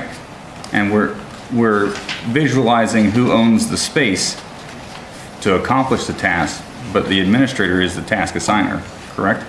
The administrator does not, in most cases, Todd does not direct how the committees and commissions and boards do their work. Certainly, certainly. So anything that is about commissions, committees and boards that's in here is not his responsibility. That's clear, okay. So that's the kind of. Just want to make sure we're not delving down into the departments and assigning No, departments. but it's just like, is this a planning office issue? Yep, Is this a that makes planning sense. board issue? Whatever, that kind of thing. That makes sense. But, because I don't think the administrator does own all of these, so let me make sure that's really clear. Certainly. Yeah, and it certainly can't be used as an evaluation tool because the town administrator, again, doesn't own all the pieces. Makes sense. Well, but I think that we may want to differentiate, the town council goals are not necessarily perfectly aligned with jobs belonging to the town administrator, because we may have goals for ourselves. Right. Or for other parts of the town government that are not solely the town administrators. So you can go through and say, wow, that sounds like that's my job as the rep to that committee. Certainly. Yeah. That makes sense to me now. Okay. All right. So the town council meeting minutes for April 21st, is there any conversation? Did anybody have any changes? Anybody like to make a motion to approve them? I would make an observation that it must be a record that I'm attended on these minutes and in the historic minutes. I'm also there. That's right. 10 years ago? Wow. I made 2 tiny changes, like, an S there and a T there kind of thing. I did have one, actually, 2 comments. I think the corrections in here, unfortunately I didn't mark it, but where it says we voted for the Oyster River and I forget the other ones, the other Lamprey River? Yeah. Yeah. It says in here that we, I think we appointed them, but we didn't. We nominated them to be appointed, which they have been already, but it was incorrect that we appointed them. We don't appoint to those 2. Page 5. Thank you. 9, E, and F.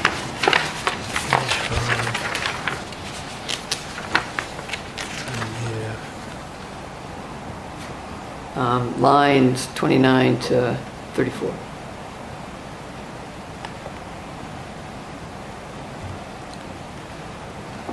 So did we not nominate them? Well, it says here we moved to appoint them, but we don't appoint them. We don't appoint. Oh, I see. Right. Yeah, NHDES appoints them, we nominate them. Right. Okay. So. Okay.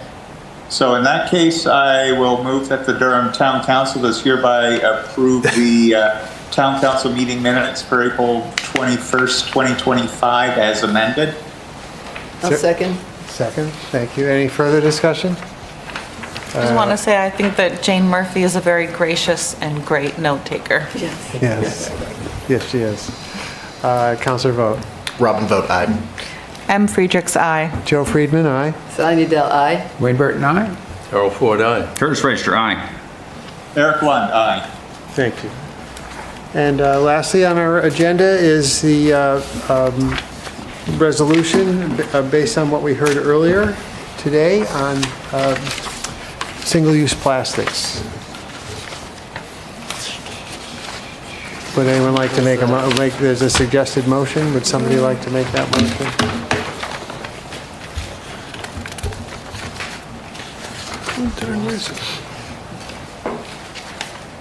I had a suggestion.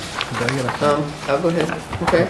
I move the Durham Town Council does hereby adopt Resolution 2025-10, eliminating the purchase of single-use plastic bags and food service products and styrofoam containers for use by the town of Durham and town-sponsored events. I'll second that. A second. Is there any further discussion? So I would like to suggest that we make a minor revision on page 2 to the 4th whereas. Right now it says, whereas exceptions are allowed for products where alternatives are not available, I would add the words or practical, because they may be available, but it may be impractical based upon our personnel, staffing, or resources to provide them. So for example, if the Parks and Recreation Department was doing a program and there was a hot day and they had a lot of kids and they wanted to, and something happened and they needed to bring water to those kids, they may not have the ability to find their reusable vat of water, clean it in a kitchen we don't have, fill it, transport it, distribute it within the time frame that's necessary. That would be impractical. So it might be much more reasonable to go purchase water and bring it to the kids who might need the water. And there are many examples like that where it's challenging. We've got a lot to do. We have a lot of staff working really hard to implement the town's policies. We operate often with minimum manning. We don't have kitchen facilities. And so it is challenging to run this in an ideal scenario. And I completely respect and understand everything the committee is trying to do. At the same time, this is largely symbolic. In the summertime, there is a gosh darn wall of plastic, single-use reusable water bottles in front of the gas station that is being sold to the public. And to say to town staff, we're going to implement additional steps and processes and procedures that may not be reasonably practical to encourage you to do something that will make residents maybe feel good if they even know about it, but won't measurably move the needle at all. I just don't think that's reasonable. So I would add the words practical, because I think practical is what's going to win the day. I think I would note as well that the town of Durham has been for years doing an awful lot to try to reduce our reliance on all sorts of negative materials. We've changed the coffee filters, the coffee pods we use from Keurig to compostable things. We've changed the cups we've purchased. The incident that was referenced earlier was staff who took it upon themselves to plan a retirement function for an outgoing staff member. And while most everyone in the building has reusable cups that they use, the staff wanted to make sure that if the public came in, they would have access to water if they got thirsty with the refreshments we're offering. And we opted to leave those bottles here on the table in case board members were thirsty at a meeting. And rather than recognizing that thoughtfulness, the message that was really conveyed, unfortunately, to staff was, you made a huge mistake. We want to punish you now with this new resolution that will force you to behave the way we want you to behave. Now, I know I've met with Nell and Mike Pasden, and what you see here is much more workable than the original version, where there's now an opportunity for emergency responders to utilize, water bottles if needed. If we've got an emergency scene, we're going to bring those responders the refreshments they need so they're not going to pass out. And if we've got a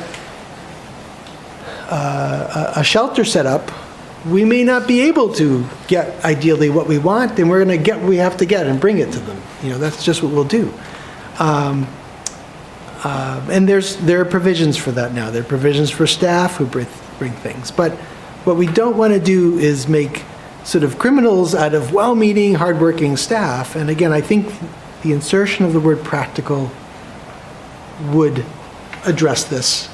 People could feel good about it. It conveys the message of something we've been trying to do for a long time, but it retains a reasonable approach. Do you have any other changes besides that? No, that would be my only. I worry a little bit about practical, because one person's practical might not be, I think if you want to put in there where alternatives are not available or an emergency situation arises, that would address the Parks and Rec. We could have are not reasonably available. Or readily available? I would like to make a motion to extend the meeting 15 minutes. Second. Councilor Lund, do you want to vote on that first? Eric Lund, nay. Councilor vote? That makes sense. Councilor vote aye. M. Friedrichs, aye. Joe Friedman, nay. Sunnydale, aye. Whiteburn. Yay. Darrell Ford, nay. Curtis Reister, aye. Okay. I'd like to make a motion that we amend can I make a motion to amend it after the motion to accept it has been made? Yeah. Amend the motion to add the words practical after, available and practical to that fourth whereas on the second page. I'll second. And Councilor Nadel, you said you had some alternative language to that you think you might? Well, I would just say, if there's an emergency situation, or I think Councilor Friedrich suggested not readily available. In other words, Parks and Rec didn't realize they were going to run out of water, so they can't fill their big containers and have out their paper cups, that kind of thing. But I don't know. Yeah, I think practical is fine. I think practical is fine at this point. One From person's experience on the emergency is planning another- board, another practical board. has been a really problematic word. Yeah, Exactly. that's okay, so I think it's good in this case. An emergency is as elusive as practical. Yes. Your emergency is not my emergency, kind of thing. It seems like an easy Lack of planning is not workaround. my emergency. Yeah, I think the goal is to say to staff, this is how we want you to perform. This is the goal. But if you can. But if you can't, it's not a federal offense. I mean, it's okay. Right, Yeah, that's- right. I get that. So any other comment on that? I would just say, to address some consternation, that Ms. Neal did say the spirit of this law is already being operated on. Yeah. And we don't want to make it contentious if it's already being executed with goodwill and free will. So do we want a resolution? I would offer an argument in favor in that I think that the act of doing this resolution spurred a lot of positive conversations between the IMAC committee and other departments. And the fact of it existing encourages that to be an enduring conversation. So 5 years from now, when town staff has rotated out and we have new town staff on board and new people on IMAC, the fact that this ordinance exists becomes a new starting point for additional conversations for those newbies. And that is the benefit of having it be recorded somewhere in essence. And perhaps also having this on the books would ease the way for a more comprehensive ban in plastics when it's practical for the supermarkets to comply, which they've indicated that they want to if all the rest of them have to. So maybe we can get to that point too at some point. That's a good point as well. And we have some precedent where the town has said what they prefer. I was just going to say, like, subsequent to the incident where the committee found the bottles in the room that we had left after the event, and we began having this conversation, one of our staff members had an issue and lost power, and a community member learned of this and brought a package of single-use plastic bottles to help that person and brought them to our office, and they were on the counter. And I came out and my heart stopped. And, oh my God, what's going on? And, like, we don't need that. I mean, that's not helpful. Like, so I think that. My bad. I think this makes sense to have something in place. And again, I really applaud the spirit and the goal. Just, I don't want this to be a police state around single-use plastics. You know, the intention is clear, and people are already making steps in this direction and have been. So there's an amendment up for vote. Can we take a vote on that at this point? And it's the addition of are not available or practical, right? Is it or practical or and practical? I would Not say available or, or available or practical. practical. Okay, okay. But what, Available or practical, yes. Or practical. Counselor vote on the amendment. Robin vote aye. M. Friedrichs, nay. Joe Friedman, aye. Sign it down, nay? Wayne Burton, aye. Darrell Ford, aye. Curtis Register, aye. Eric Lund, aye. Thank you. And on the overall motion to accept the motion to, on this amendment, I'll start with Council Register.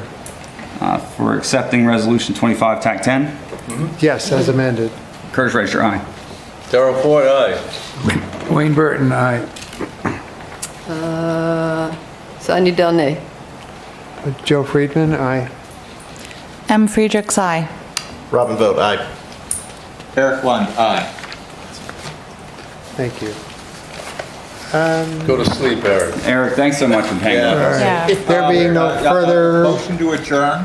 Well done. second, Be well. All in favor? all in favor. Go through the whole thing here. Curtis Racer, aye. Aye. Aye. Sunny Del, aye. Joe Friedman, aye. M. Friedrichs, aye. Robin Vogt, aye. Thank you very Eric much. Lund, We are. aye. Good night, Eric. Good night, Eric. Rest up. Good luck. Thank you.